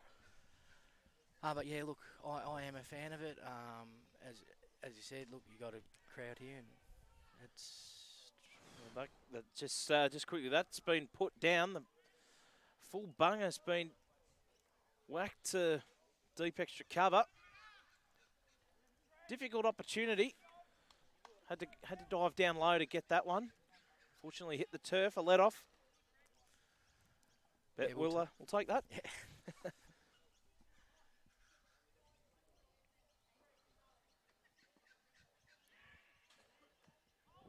The mix up here.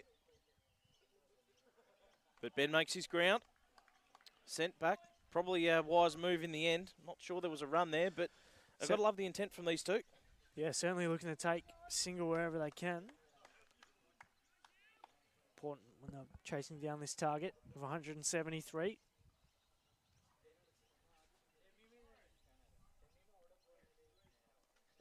That's just been spooned.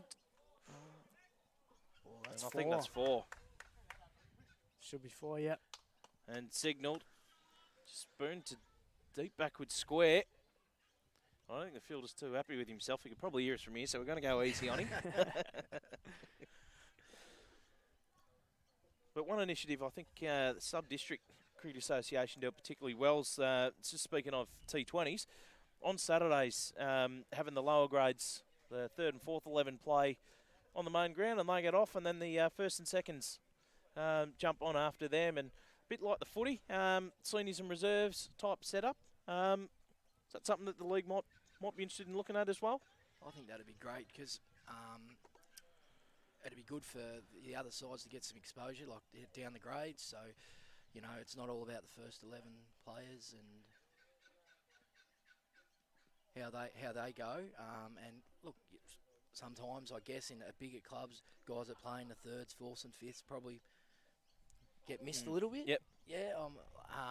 Where it's probably more focused about your 1st and 2nd. So that is a good initiative, and it gives exposure to those guys down there, especially if they're younger and they want to develop their cricket to play in front of some people or a crowd or whatever it may be. Yeah, for sure. Low full toss. Just hit to mid-on. Had a shot at the stumps, but never a run-out chance. There's plenty of things we can do with T20 cricket, particularly at local levels and in the Seeker. As you say, it's fantastic that they've adopted it, and the T20s on the Tuesdays.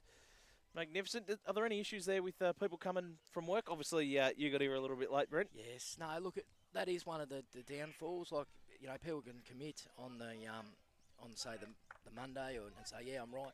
Things happen during the day, so mate, I'm not sure how there's a way you can get around that, because you got light issues and whatnot. So yep. I mean, look, it's only a small part that we've got to to worry about that. So look, I'm all for it. I think it's great. I think it's good exposure to the Seeker, and it's just, I think this is where the game's going, to be honest. Shot down the ground. That is magnificently placed from Chris Ben. That should go for 4. And it does. Just got that one in the slot. He liked that one and just smashed that back past the bowler. Split mid-on and mid-off. We've seen a few runs scored down that part of the ground, Lincoln, and that was another example of just some exquisite batting. We've been lucky today. We've seen some fantastic batting. Certainly have. That was a great shot down the ground, and this is a nice start. Moorabbin West, 36-run opening partnership, 4.4 overs bowled. Good positive start. They're well and truly in this game. That's a good comeback ball right in the block hole. Not much you can do with that. What about yourself as a cricketer, Brent? How are you? Battler. Battler? No, I used to open the batting, just get the shine off the ball and leave the rest of the hitting to the rest of them, and hopefully I've got a 20 or 30 every 4th or 5th game. But yeah, no, look, love the game, but sort of went down more the administrative side. I found it difficult to be present and playing the game. Yep. just, I guess, through lack of numbers, and you're always worrying about, what's going on, who's doing the canteen and who's doing that. But look, love the game.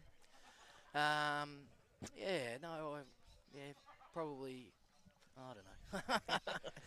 I'll tell you what, we need a few more club volunteers such as yourself that really sort of get involved, because that's the one thing I've noticed that some clubs do better than others, but sometimes it's sort of too many jobs are left to too few people, and that's something I'm sure that's a problem you'd be a little bit familiar with.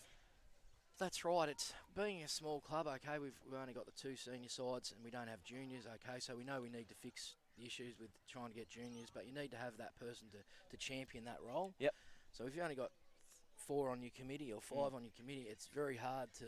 You're putting band-aids on everything, so you're not fixing it in entirety. It's just, that's fixed for the minute. So really, for us to grow or to go to the next level, we probably.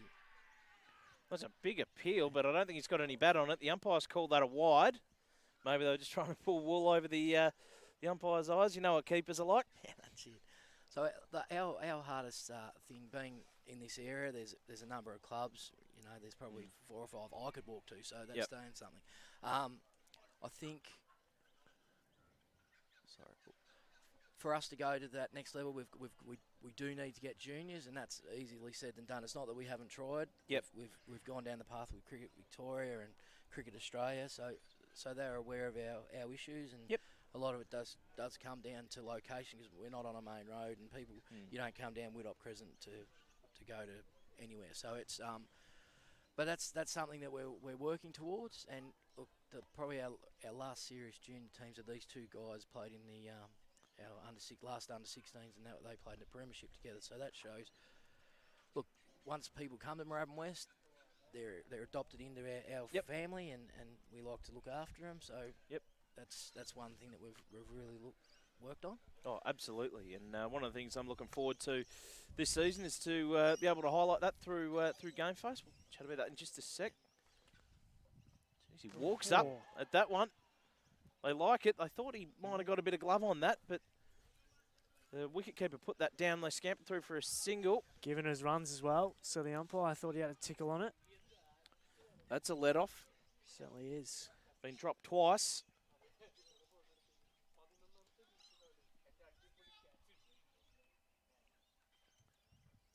None for 41 at the moment. Absolutely flying. There's some more runs down there. Single for Charity. I think that's the first pull shot I've ever seen Charity play. Oh, he didn't get much of it. Didn't get much of it, did he? Reckon that came off the gloves. Yeah. Probably for the best, actually, because if you got some bat on it, you're going straight to the fielder. Smack! That is a beautiful pull shot. Just blitzed the gap at mid-wicket and raced away to the boundary. He smoked that.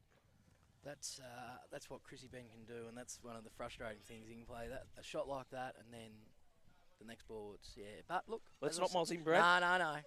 I've seen it many times though. That's a glorious shot. Yeah. All of a sudden, none for 46. You're right.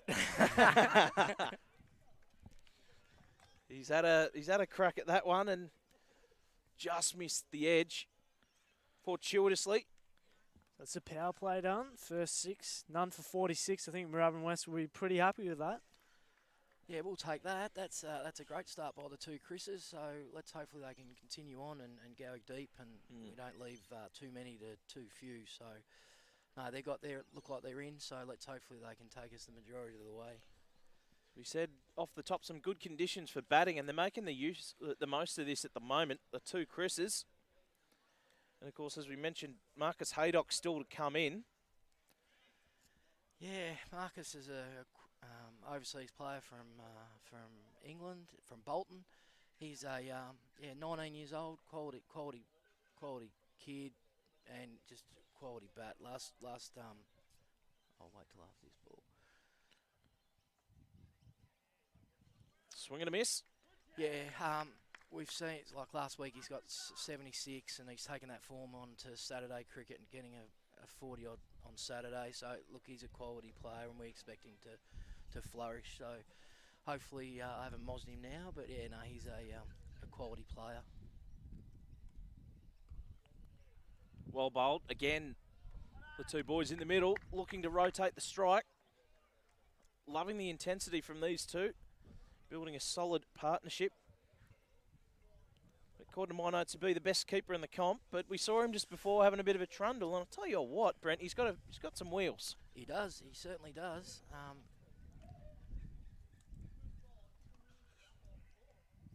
Just bunted off the pitch, and they're going to run two here.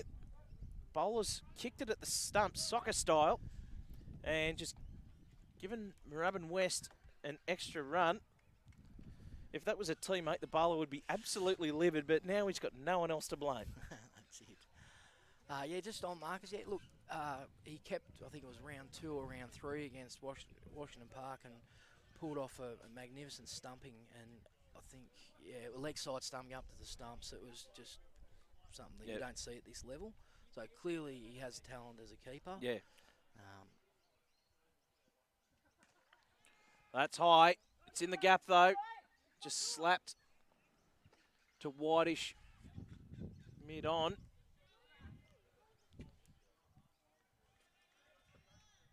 Right, you don't see a lot of stumpings quite like that these days. No, you don't. You know, it was special. I wish we got it on camera, but it was just lightning. It was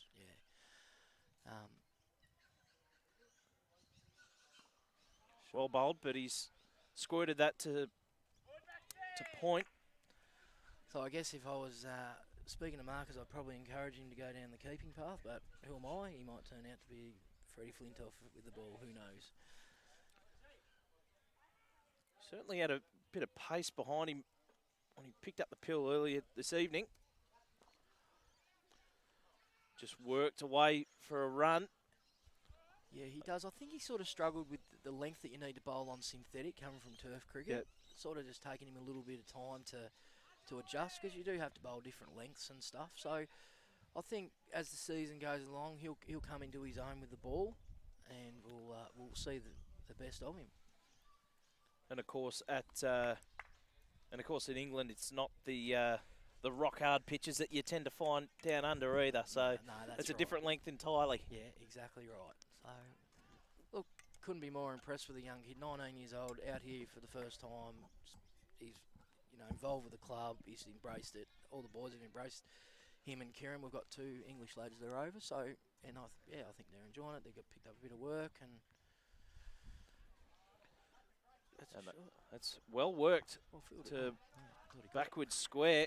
Yeah. He's timed that magnificently and just beats the fielder. It's another boundary. Raining boundaries at the moment. No, he's looking good. Charity, he's batted really well. Looks confident at the crease, which is good. Yeah. And we said it before, Lincoln Edmonds, the wide-brimmed hat on a batsman, peak alpha in it. Spot on. Set the tone early on. Just leading from the front. Yeah. It's a good opener, should. 50-run partnership as well. These two put on 55. So exactly what the doctor ordered from Moorabbin West. Absolutely flying at the moment. Well bowled. That's very well bowled, but well placed too. They can go for 2. They are. There's a chance at the keeper's end, but I think he's safely in his ground. Good direct hit, though, from the fielder. Yeah, I've been impressed with Hampton United's fielding. That's a good standard. They're going well. I think, too, like when you're chasing a score, especially at Widdop, you can get carried away with hitting the side boundaries. I think at times, you're better off coming straight, like Charity did then. You can get the 2s. There's 2 straight. Where if you drag it to the off, out here on the offside and the leg side, there's only 1s. Yep. So it's probably well batted, and I guess experience playing here as well. So. Yeah, of course. Unless the bowler gets his length wrong, yeah, in which exactly, case we saw exactly what happened in the previous innings late in there with guys like Frey and Barker, Lincoln, who just teed off, put a couple into the houses as well. Yeah, they must hate us. How is the relationship with the neighbours on the back of that? Oh, look, it's not too bad. They're pretty... Smack! Oh. He has absolutely clubbed that. That's not going to go the journey, but that's a comfortable 4. That's a beautiful shot from Charity. A lovely sound off the bat. Cleared the infield. And nothing between ball and boundary after that. That was a great shot. Yeah, look, our relationship with the neighbours is, yeah, okay.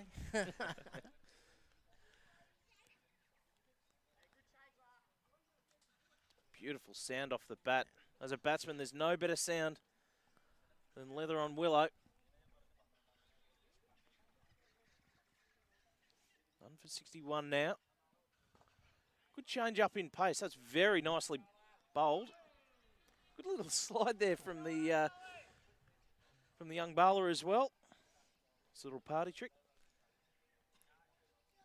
Now, obviously, Brent, you've got the opportunity now throughout the broadcast. We've got have a chat about the partners and the club sponsors. And that's a beautiful catch. I think that took everyone by surprise. And a fine innings comes to an end. Charity's got to go. That was a sensational caught and bowled by the young fella. And the first wicket falls, 1 for 61. Charity's got to go for 33. Magnificent innings. Spectacular catch as well. Yeah, it was a good catch. I think the length he's been bowling is, you have to drive, and when you drive, obviously, it's a bit of a risk. So, yep. No, they've bowled really well the last 2 or 3 overs. I think they've dragged us back. So, no, well done to Hampton United. Is that Haydock coming in now, or Brad Lovell? Yep, Lovell. Hopefully can continue the fireworks. The opening pair of Ben and Charity have set a wonderful foundation for these guys to continue on with. Now, before we were rudely interrupted there by the wicket, club sponsors, obviously vital for any club. Are there any that you'd like to give a shout out to? Yeah, look, the Bendigo Bank have come on board this year at Caulfield Park, so that's been very, very good. We've also picked up a sponsor. I'll just watch this. And he's on a hat trick. He's on a hat trick. That is a full toss that has just been smashed to cover. And that's 2 in 2 balls. Might have mozzed him. I think we may have.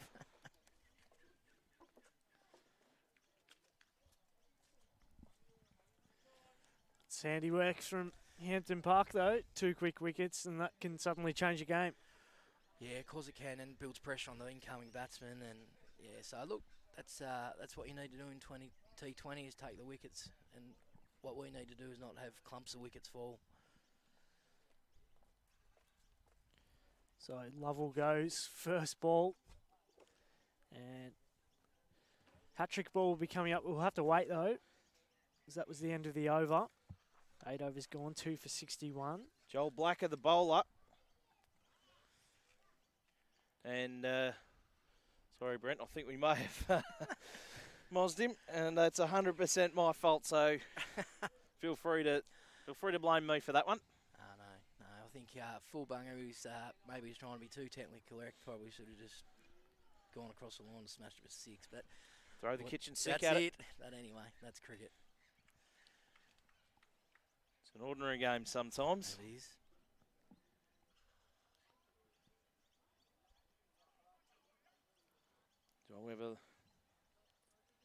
So that's Haydock in now. Yep.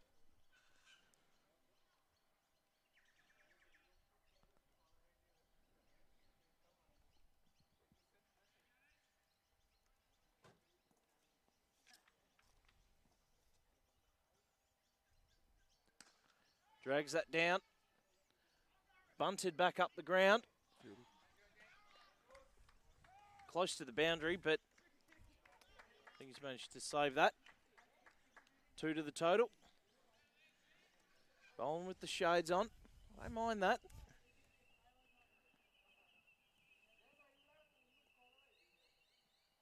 Ooh. That's gone the distance. That's a beautiful shot. That hits the back fence on the full, right in the slot, and swings across the line, gets every bit of that. And that is a swiv 6. Is it ever? That came right off the meter of that. That sounded beautiful. Carried the boundary with ease. Great shot from Ben. Nearly lost another ball. Oh, good comeback. Bit of bounce there. It surprised him. It's very full. Keeper certainly had his work cut out for him.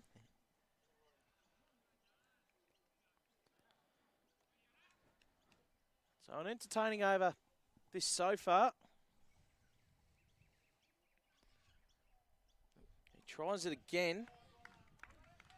Does Ben swinging across the line? They've got protection out in the deep. 2 men either side of the mid wicket, right on the fence. He spooned that up, but that's well placed into the gap. Lovely pick up and throw with the one hand. Great piece of fielding.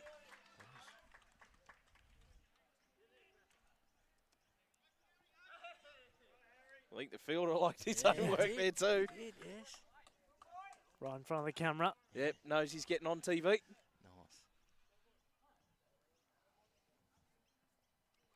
A little bit of a change in the field. Haydock to face his first delivery.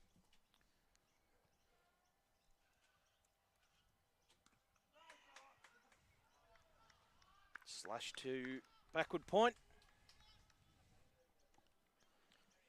And that's the over completed. Blacker comes back and we'll be facing a hat-trick ball. So 9 overs down, 2 for 70. I think Moorabbin West will be pretty happy with the 70 runs so far. Just those 2 wickets, 2 overs ago, which would have soured things a bit.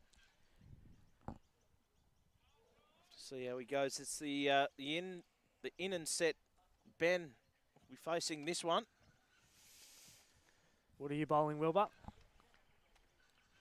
Full and at the pegs. Yep. Agreed. Don't waste your time with anything else on hat-trick ball. Blacker, here we go, on the hat-trick. We listened to you. It was almost a half volley. Just got the length ever so slightly off. I'll get 2 off a misfield. But he had the right idea. Very well bowled by the young fella. That's a risky run with a Yorker. You get it a smidge off, and you can time it beautifully. Now, we were saying, Brent, just before, sponsors Bendigo Bank Caulfield Park, a sponsor of the club. They are, yes. It's a nice shot. Cream back down the ground. Fielded that a deep long off. Yeah, sponsorship, one of the hardest things, especially being a small club and to give exposure what sponsors are after. Yep. Yeah, so we've got the Bendigo Bank, we've also got Cool Rooms Plus, and we've got a new initiative, the President's Club, and it's where a group of, I think there's 15 members in that, and yep. they pay $100 or $150 and they get a shirt and whatnot. So that's, I guess, a new initiative that we've started. That's a great idea. Yeah, so get a few of the old boys involved with the club, get them down here, and they it was with that membership they get a drink card and whatnot. So he's hit that back down the ground, but there's a player under it, and it's over his head. And spectacularly jumps the fence too. Does that go on the journey? No, just inside the boundary line. Tell you what, it was not far away from going for 6. That was as close as you can get. Need a TV up, but I might have a look back at that at the replay. And of course to watch old mate who's been fielding particularly well down there, have a bit of a spill over the boundary fence. Took a tumble for sure. yeah. Full bung up and over the ring field, and that is 4. No protection out there, good shot. Hit that very nicely. But of course, one of the aspects that Gameface can bring to the table is obviously shining a light on the sponsors to give them a bit of encouragement, make your job a little bit easier, Brent.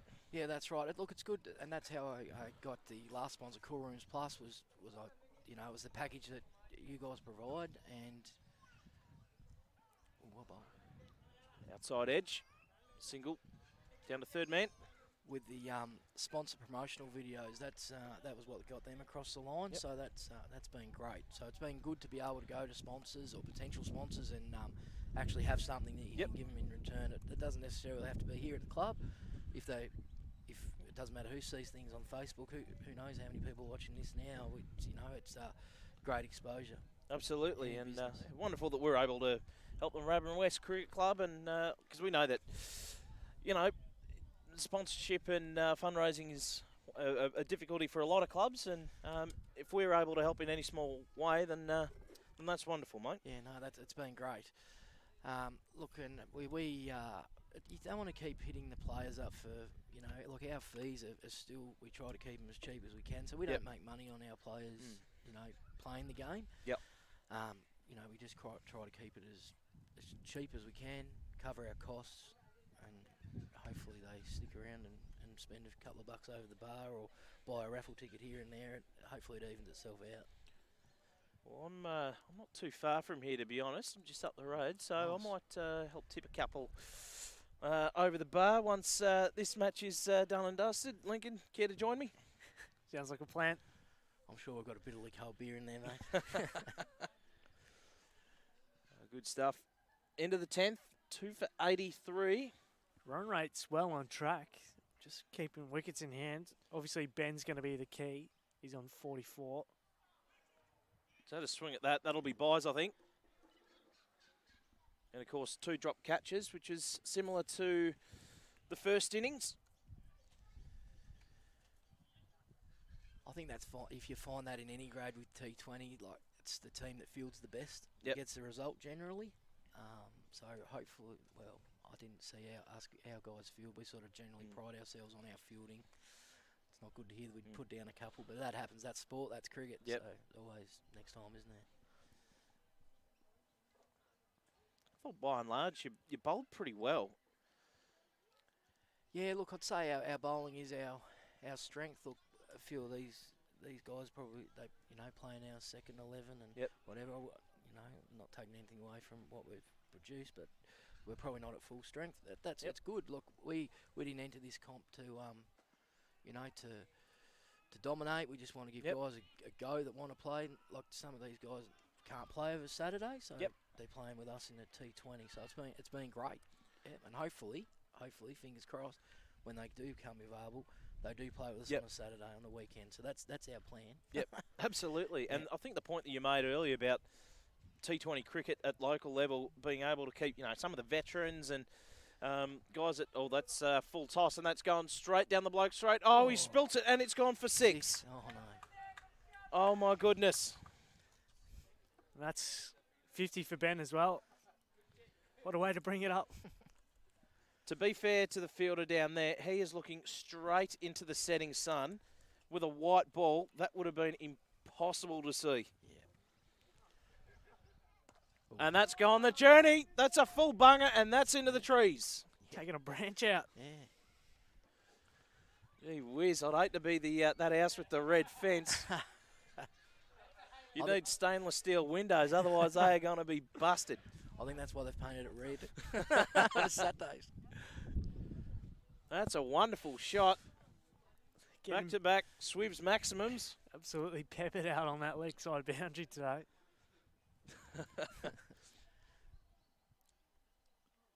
And that one's dragged down and a little bit quicker. I think the pace sort of caught him off guard. If he'd connected with that one, that was following the first 2. So a big over there. Ben really starting to hit his straps. 2 for 97. 11 gone. 54 balls left in the innings. They need 75 runs to win, so 75 or 54. It's gettable. I'm glad you're reasonable at maths, Lincoln, because mine is absolute rubbish. He's done well there. How's the relationship with the footy club? Does one exist? Or is it a bit separate given the different times of the year? Oh, look, it is a little bit separate. I think in my time they've probably had 4 or 5 different presidents. Yep. So it's been a bit hard to get some continuity. Great shot. But there's a man down there. Deep long on, picks that up. Keeps it to 1. Good fielding down there. But in large, look, it's not too bad. I wouldn't say it's bad. Yep. It's you know, we try to work in with each other. Like Yep. they're a small club as well, Yep. so we try to help each other as best we can. Yeah, for sure. Because a lot of the difficulties that you'd be experiencing as a president, and a lot of the good things too, would be a shared experience. Yes. Full toss and a no ball to boot, so there'll be a free hit. Oh, no, no, no, no. He's turned around and he's out. Oh, my goodness. Haydock sent him back. Ben run out at the non-strikers end. He had to do a massive U-turn. He'd backed up too far. He had to turn around. Hasn't quite made his ground, and that is a huge wicket in the context of the game. That could be a game changer. That's not what you want, and run-outs especially. That's not good, but good fielding by Hampton United. Indeed. Just heard the comment from one of the boys in the crowd. He really wanted that free hit. So too did Haydock. I reckon that Ben would have made the most of that. Not to be. The third wicket falls. 99 on the board. Magnificent innings from the skipper, Chrissy Bent. Gee, you'd feel flat after that. Played so well. Yep. Having said that, he did ride his luck early on, got dropped a few times. Dropped on the boundary and went for 6 to bring up the 50. But that's cricket. You take the good with the bad. Ranawira comes in. He'll be at the non-strikers. Haydock to face the free hit. I don't mind the free hits, but bowler's now got to think about where he puts it. Do you play a normal cricket shot, or do you just ride your luck and throw the kitchen sink at it? That's a good ball, but a little bit full. And that's been whipped for 4. Just missed his length of fraction. Going by that one, you play a proper cricket shot. Yep. Not really much else he could have done with that. Just a low full toss, and he's played that beautifully too. Now, Ranawira at the non-strikers. What can you tell us, Brent? Recruited from Moorabbin Cricket Club.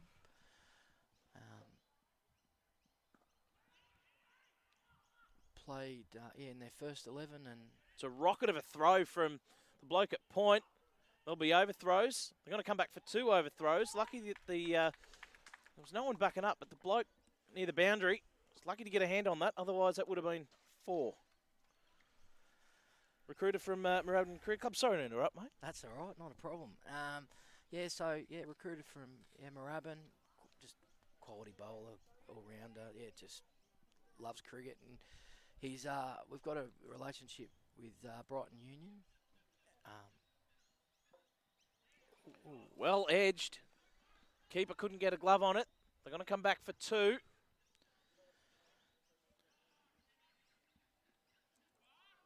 Ranawira wanted 3. Probably not 3 in that. No. So we've just started a relationship with Brighton Union for this season, where they play their junior teams out of here at Widdop Crescent. Yep. And well bowled. Very well bowled, but worked onto the onside. Good running and puts pressure on the fielder. They've got to do everything right to affect the run out, and mistakes like that, if they're rushing for it, can occur. Makes it a little bit easier for the batsman to make his ground. Yeah, so on the relationship with Brighton Union, with that, Chanaka is coach of their under-14 team, so he's there this season, and just his experience of the game and the situations. He's been really good for us this year. Well swept. It's first ball he's faced. He's got that out of the middle. He's going to come back for 2. Don't often see that shot played very first ball. That's probably his go-to shot, to be honest. I've seen it a couple of times he's played, so probably letting the secret out of the bag there. But yeah, no, he's played it a couple of times this year. Not sure the bowler heard you, so I think we're fine. No, that's it. As long as it's not the reverse variety. Yeah, no, I couldn't handle that. That's shocking getting the bin, to be honest. Yeah. A little bit old school in that regard. Yes. 110 off 12 overs, so 63 off 48. Still quite manageable, even with the loss of Ben.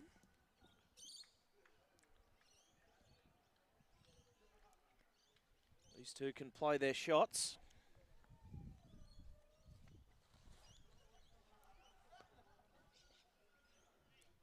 Still good conditions out there. Plenty of spaces in the field. Plenty of gaps.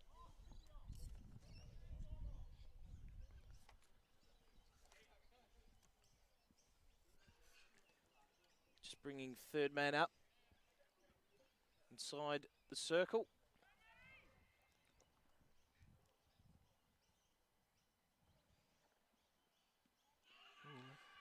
Big shout, but I think that was a bit too high. The umpire agrees with me. What are you telling us, Will? You could be an umpire. Is that what you're saying? Wasn't saying it. I was subtly implying it. It's a difficult one to give, particularly on synthetic wickets due to the extra bounce. You've got to get it real full to get the LBW into play. He's charged it. One of my gripes is the LBW rule, because the benefit of the doubt should go to the batsman. Yep. And 8 times out of 10 it doesn't. But anyway, that's the story for another day. All the umpires have got a difficult job. Yes, they do, yeah.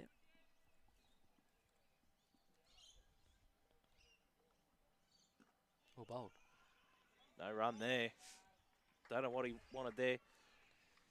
We might not bring up Joel Wilson's efforts in the Roos and Ashes series. We might leave that alone.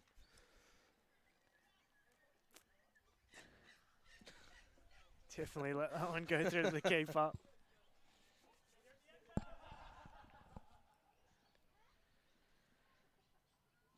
So 3 for 111 on the board. That's a full bunger and just bunted down the ground. Like the opening partnership, these two, Runawira and Haydock, really looking to maximise their running. Yeah, you can see Runawira, he's pretty keen to try and pick up any extra runs between the wickets wherever there might be a chance. Certainly looking to be very busy. That's a full toss and just cleared the man at wideish mid-wicket. And that's gone for 4.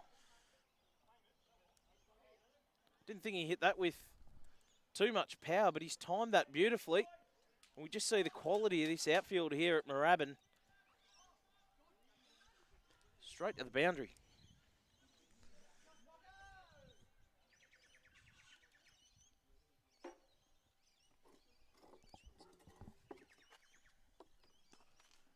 Haydock plays this one out to cover for a single.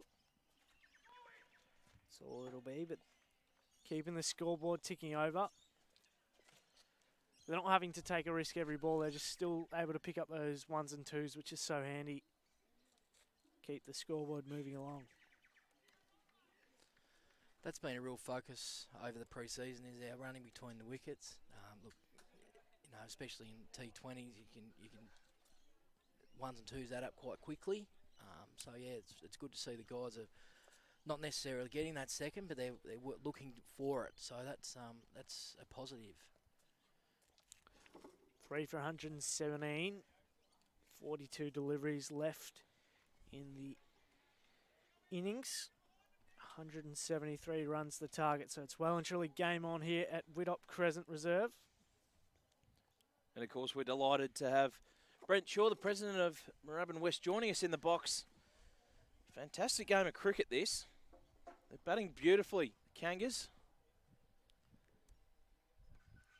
Haydock and Ranawira. Low full toss. Big swing. Excellent running. They're going to get 2. We can, you said just before, the running between wickets, that was a big focus for them, and we can certainly see that. Yeah, no, I've been impressed this innings with look, they've run hard that first. They've run hard, and they're looking to take the second, which is good. Just whipped to the leg side. That's going to go for 4. Oh, wonderful fielding. Well fielded. That's great a deep square leg. That is a magnificent piece of fielding. That looked 4 for all money. Sure did. And in a game that could be down to the last over, that's 2 valuable runs saved. It's remarkable work. That's going in the same spot. Fielder's got an easier job this time. And they're going to run 2 again. Oh, well done. That's beautiful running. It's a good call by Haddock. Call the man through. Nicely done. I think you and I, Lincoln, would have just seen the fielder picking that up and going, yeah, nah, that's 1, and just walked half of it. Absolutely. Playing a nice innings, though, Haydock. Moved on to 23. Doing a nice job.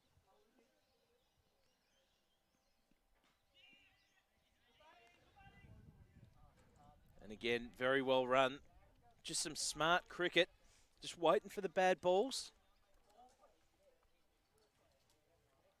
To be fair, there haven't really been too many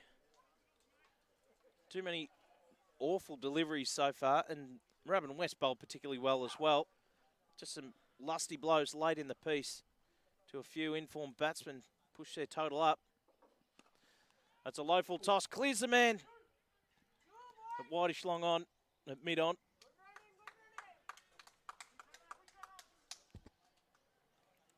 More runs to the total. Let's go through the batting lineup, Brent. Have we got, who else have we got to come? That's handy. Okay, so Shiffin, he's one of the guys I was speaking about earlier who just plays in our 2020 comp, so that's hopefully we can see. He has scored a lot of runs in community T20 games. Very aggressive. Yep. Only knows one way, so it could be interesting if when he comes out to bat. Hopefully he won't be needed, but I'm kind of intrigued to see what he brings to the table. Yes. I mean, these two blokes are doing a reasonable job, but recently made a 200 not out in a local T20 game. Yeah, unfortunately I didn't see it, but yeah, they tell me he, well, obviously he's got moving, hasn't he? Mate, I haven't made 200 in stick cricket. Yeah. But obviously, you don't make 200 in a game if you don't have any ability. So it doesn't matter what level of cricket it is. Yeah. So I'm looking forward to seeing him bat. Now a reasonable partnership building. Ranawira's thrown the kitchen sink at that one. He was lucky not to be castled on that occasion. Sure was. Been impressed with this left-arm bowler. He's bowled well. Big tall lad. I don't like facing left-arm bowlers, to be perfectly honest. No. Picked up there, well fielded at point. Easy single.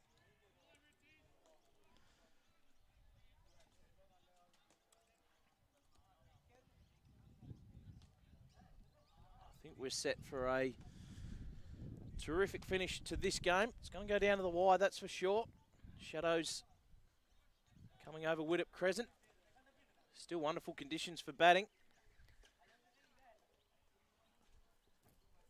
I think in the next sort of 10 to 15 minutes, Brent, the Shadows might come over the pitch. It might make it a little bit more difficult for the batsmen.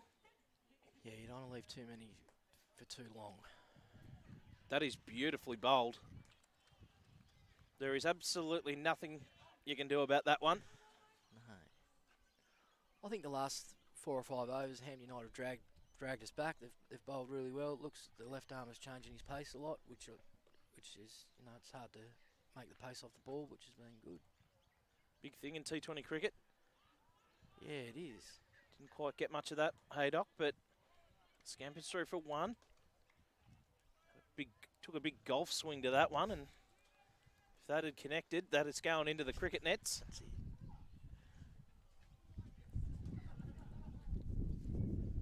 Wind's starting to pick up too. You can probably hear through the effects mic.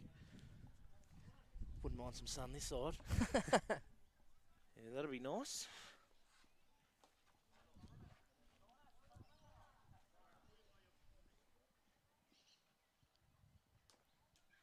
Nice shot. Oh, well fielded. Well fielded too. Sorry, mate. That's all right. I was a bit surprised as well that the fielder managed to get a hand on that. Wasn't a great ball. It's one of the very few times this bowler's got his length wrong. And great work from Ranawira to get bat on that. Yeah, it was clever batting because he saw the fine leg came up and tried to get it past him. It's good fielding though. And that's a rank full toss and should be a no ball. It's called. So they get one. They'll get an extra as well and a free hit on top of that.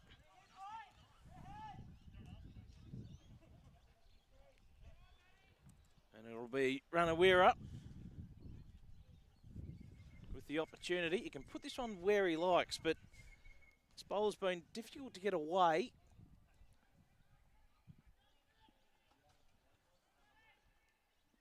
What can you do here? Didn't quite get all of that.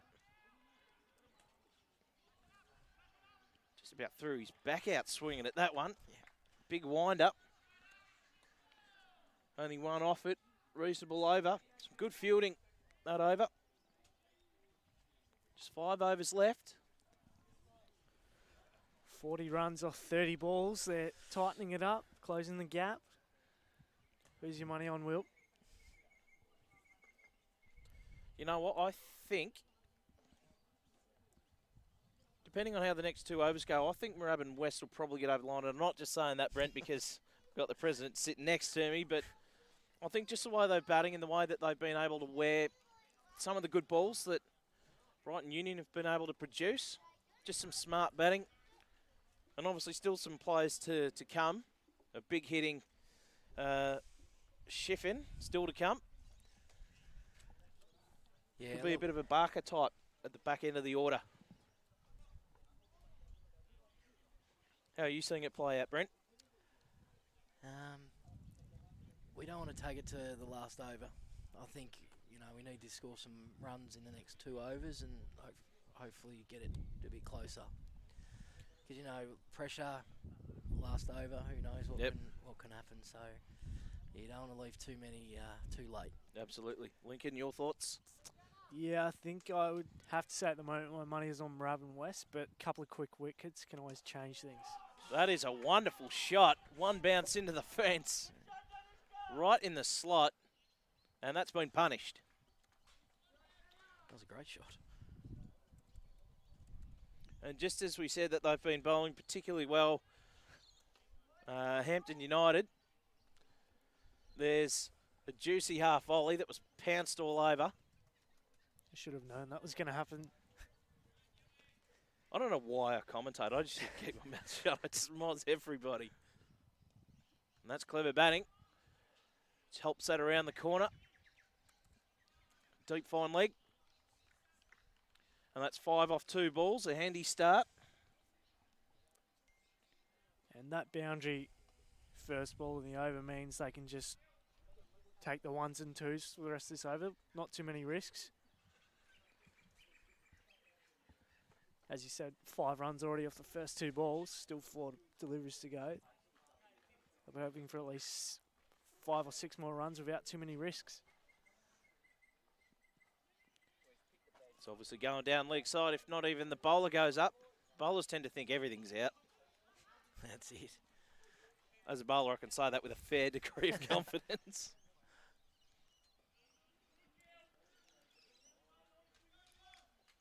But again, this is one of the great things about T20 cricket. Such an exciting game, and time's just flown by.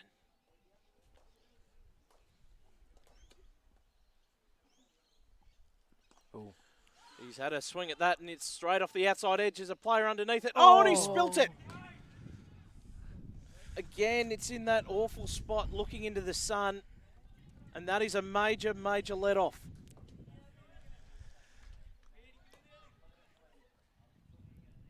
Ranawira dropped.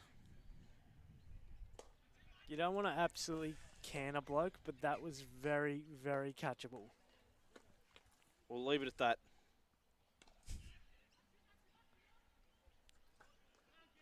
And just a single off the next one. Jeez, as a bowler, you'd be filthy, wouldn't you? Yeah, it'd be frustrating doing all the hard work and you finally get that chance and it goes down. But it's as good a chance as they've had this innings. Yep.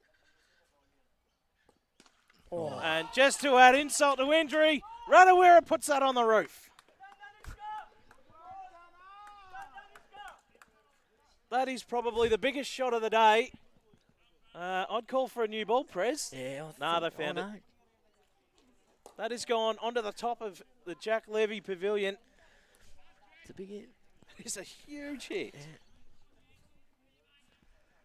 Gee whiz. Don't think I've seen too many on the pavilion, to be honest. He was dropped on his the immediately previous ball to a very gettable one. Admittedly, he was looking into the sun. And then you won't see too many crisper shots than that one. That is huge. Swivs like a maximum. It's a great over from Moorabbin West as well. 3 for 147 on the Bendigo Bank Caulfield Park scoreboard.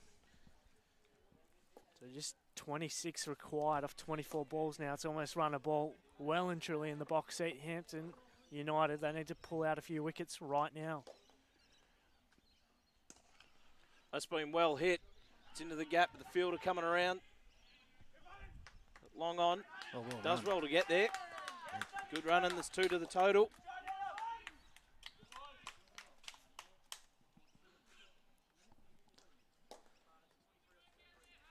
I wouldn't mind looking back on the replay, Brent, for that last 6. That was enormous. That was huge.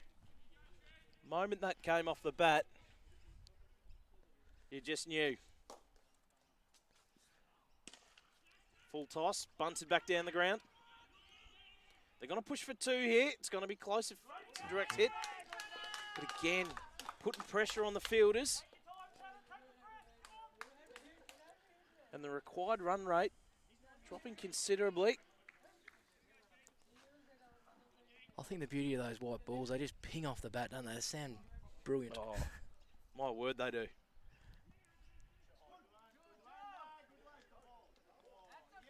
Oh, great shot. Jeez. Wasn't the ping off that one, No. but geez, the outfield. Is it just me, or has it just been quickening up a little bit, Lincoln? Certainly has. That raced away, and that is 8 runs off the first 3 deliveries this over. So they're going to do this in a canter if they keep this up. Now that I've just said that, watch a wicket fall this ball. Lincoln. Apologies.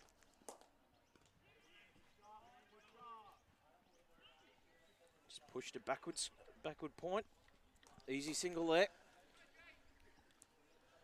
Think you'd be feeling a little bit more comfortable at this stage, Brent? Yeah, I'm impressed how they've gone about it, these two. They've, obviously they didn't want to take it to the, as I said, we don't want to leave too many for too late, but no, they've batted really well. They heard you. Maybe. Do as I say, not as I do. That's how I roll, mate.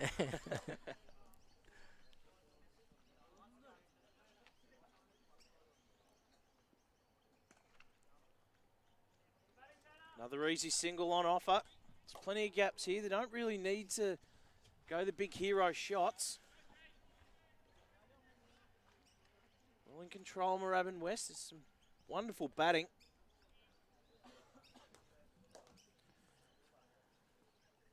With the exception of Brad Lovell, contributions across the board. There's a full toss. Been bashed down the ground. Oh, Has that gone for 4? No. Great fielding. Wasn't sure with that one, but The umpire doesn't signal for. Great work down there. Their fielding's been impressive. Sure has. Sorry, let me qualify that statement. With a couple of exceptions, Yep. the fielding's been impressive. Yeah, no, their ground fielding's been phenomenal, really. That's a better way of putting Yeah, it. More diplomatic, yeah. They've got around the boundary well, so yeah, no, I've been really impressed with them. Yeah, bar those couple of drop catches, I think we've seen a pretty good standard of cricket today. This has been an extraordinary game of cricket. Some great batting, some good bowling, and as you said, some good ground fielding in between. A good choice for our Game Face Seeker live stream match of the day, T20, Moorabbin Western, Hampton United. Well swept. And Weir wanted two, but not on offer. Of course, proudly brought to you by Bendigo Bank, Caulfield Park, who are wonderful supporters of community cricket, of Seeker, of Game Face, and of course the Moorabbin West Cricket Club. Jignesh and the team doing a wonderful job. Make sure you see them and try and get an insurance quote if you can. Some wonderful prizes on offer. Just for getting a quote, there's a full toss, and that's going to go for 4. So like we saw at the back end of the Hampton innings, wheels starting to fall off a little bit. Some great shots being played. Boundaries being hit with increasing regularity.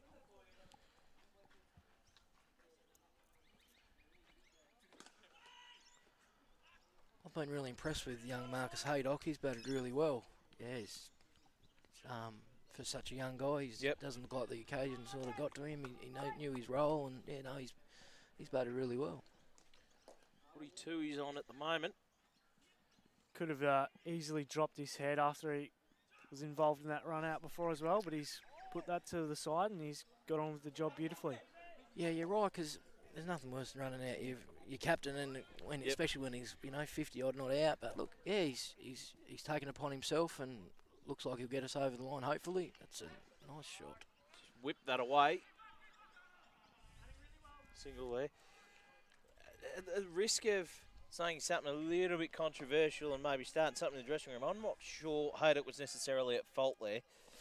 I thought they would be pushing the smelly stuff uphill to get it back for that second. But of course, Ben, who was in some scintillating form, really wanted that free hit, and fair enough too. Well bowled.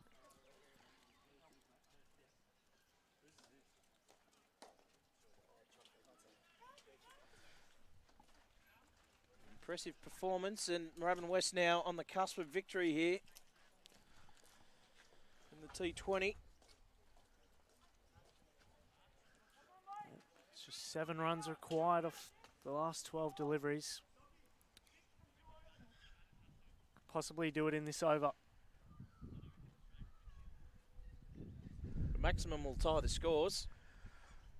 What do you think? Ranawiri will just go bananas and say, yeah, I'll finish it now? We're in real danger, Brett. Sitting where we are. I think at this stage, mate, in all honesty, there's no need to do anything silly. As we can see, they're pushing the field up, so probably inviting him to go over the top, with the exception of deep, fine leg. Most others are inside the circle. That's well bowled. And again, putting pressure on the field, a missed field again.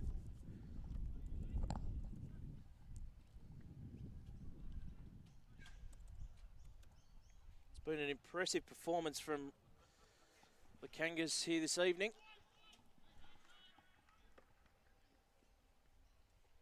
Haydock now.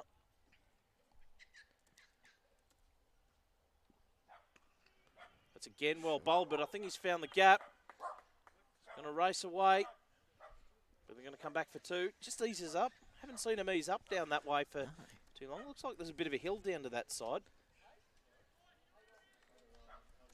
To be fair, it was well bowled. Thick inside edge. Haydock needs 5 runs for his half century. Moorabbin West need the 4 runs. Will he try and hit a 6 to win the game and bring up his half century? Great shot. That's almost going to be 4. It's going to be chopped off. Oh, well done. Very well fielded again. So there's 2.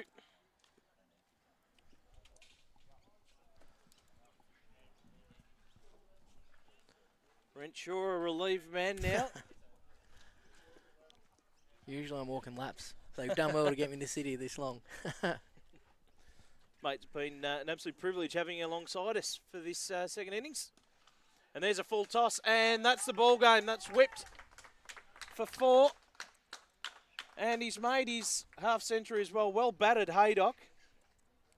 He has done that to perfection, Lincoln Edmonds, the 2 and then the 4.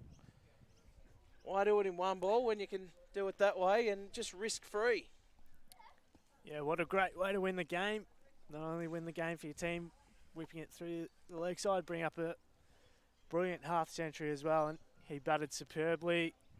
There was still a chance that Hampton United were going to run away with this game when he was at the wicket, when they were 3 wickets down, when Ben departed, but him and Ranawera have just steadied the ship beautifully, and an unbeaten partnership has seen Moorabbin West home here in pretty convincing fashion, it must be said. Yeah, it was a cracking game of cricket and a great display of batting from both sides. And as I said, with the exception of Brad Lovell, first ball duck, which not going to look good on the scorecard, probably the only blemish, Brent. Yeah, look, I'm impressed with the run chase. Look, it's never easy batting second, and anything over sort of 140, 150 is tough to get. So I'm impressed that we, after the first loss of a couple of wickets, we sort of steadied, and there wasn't clumps of wickets that we lost. So that's very pleasing. But yeah, look, I take my hat off to Hampton United. They're a good side, and they as I said, their ground fielding's exceptional. So. They're a team on the rise, I think. Absolutely, and we've seen 340 runs here this afternoon. That's a phenomenal game. Certainly is. We've certainly seen plenty of entertainment. Some huge sixes out on that boundary near the houses, and then that one big blow by Ranawera onto the pavilion. So shot of the day for mine. Certainly plenty of entertainment for our viewers, no doubt. Absolutely, and I think that's just about it from us here at Widdop Crescent. Just recapping Moorabbin West. Victor's here this evening and looking good in this T20 competition. Brent Shaw, fantastic to have you as part of our coverage here. No worries, thanks for coming down, and yeah, as I said, Game Face, thanks for everything, and yeah, it's good exposure to the club, and we've really appreciated you having you down here. Our pleasure, mate, and looking forward to working with you more closely throughout the season. Lincoln Edmonds, great to have you as always. Great to be here, Will. So another great game of cricket. Of course, big thank you to our partners in Bendigo Bank, Caulfield Park and Swivs Locker. Couldn't do it without your support. We'll just about wrap it up here from Widdop Crescent, just recapping Moorabbin West. Victor's here this evening in the T20. Should be a great one next week, round 3. We'll work out who will be calling that game. But in the meantime, get your Game Face on.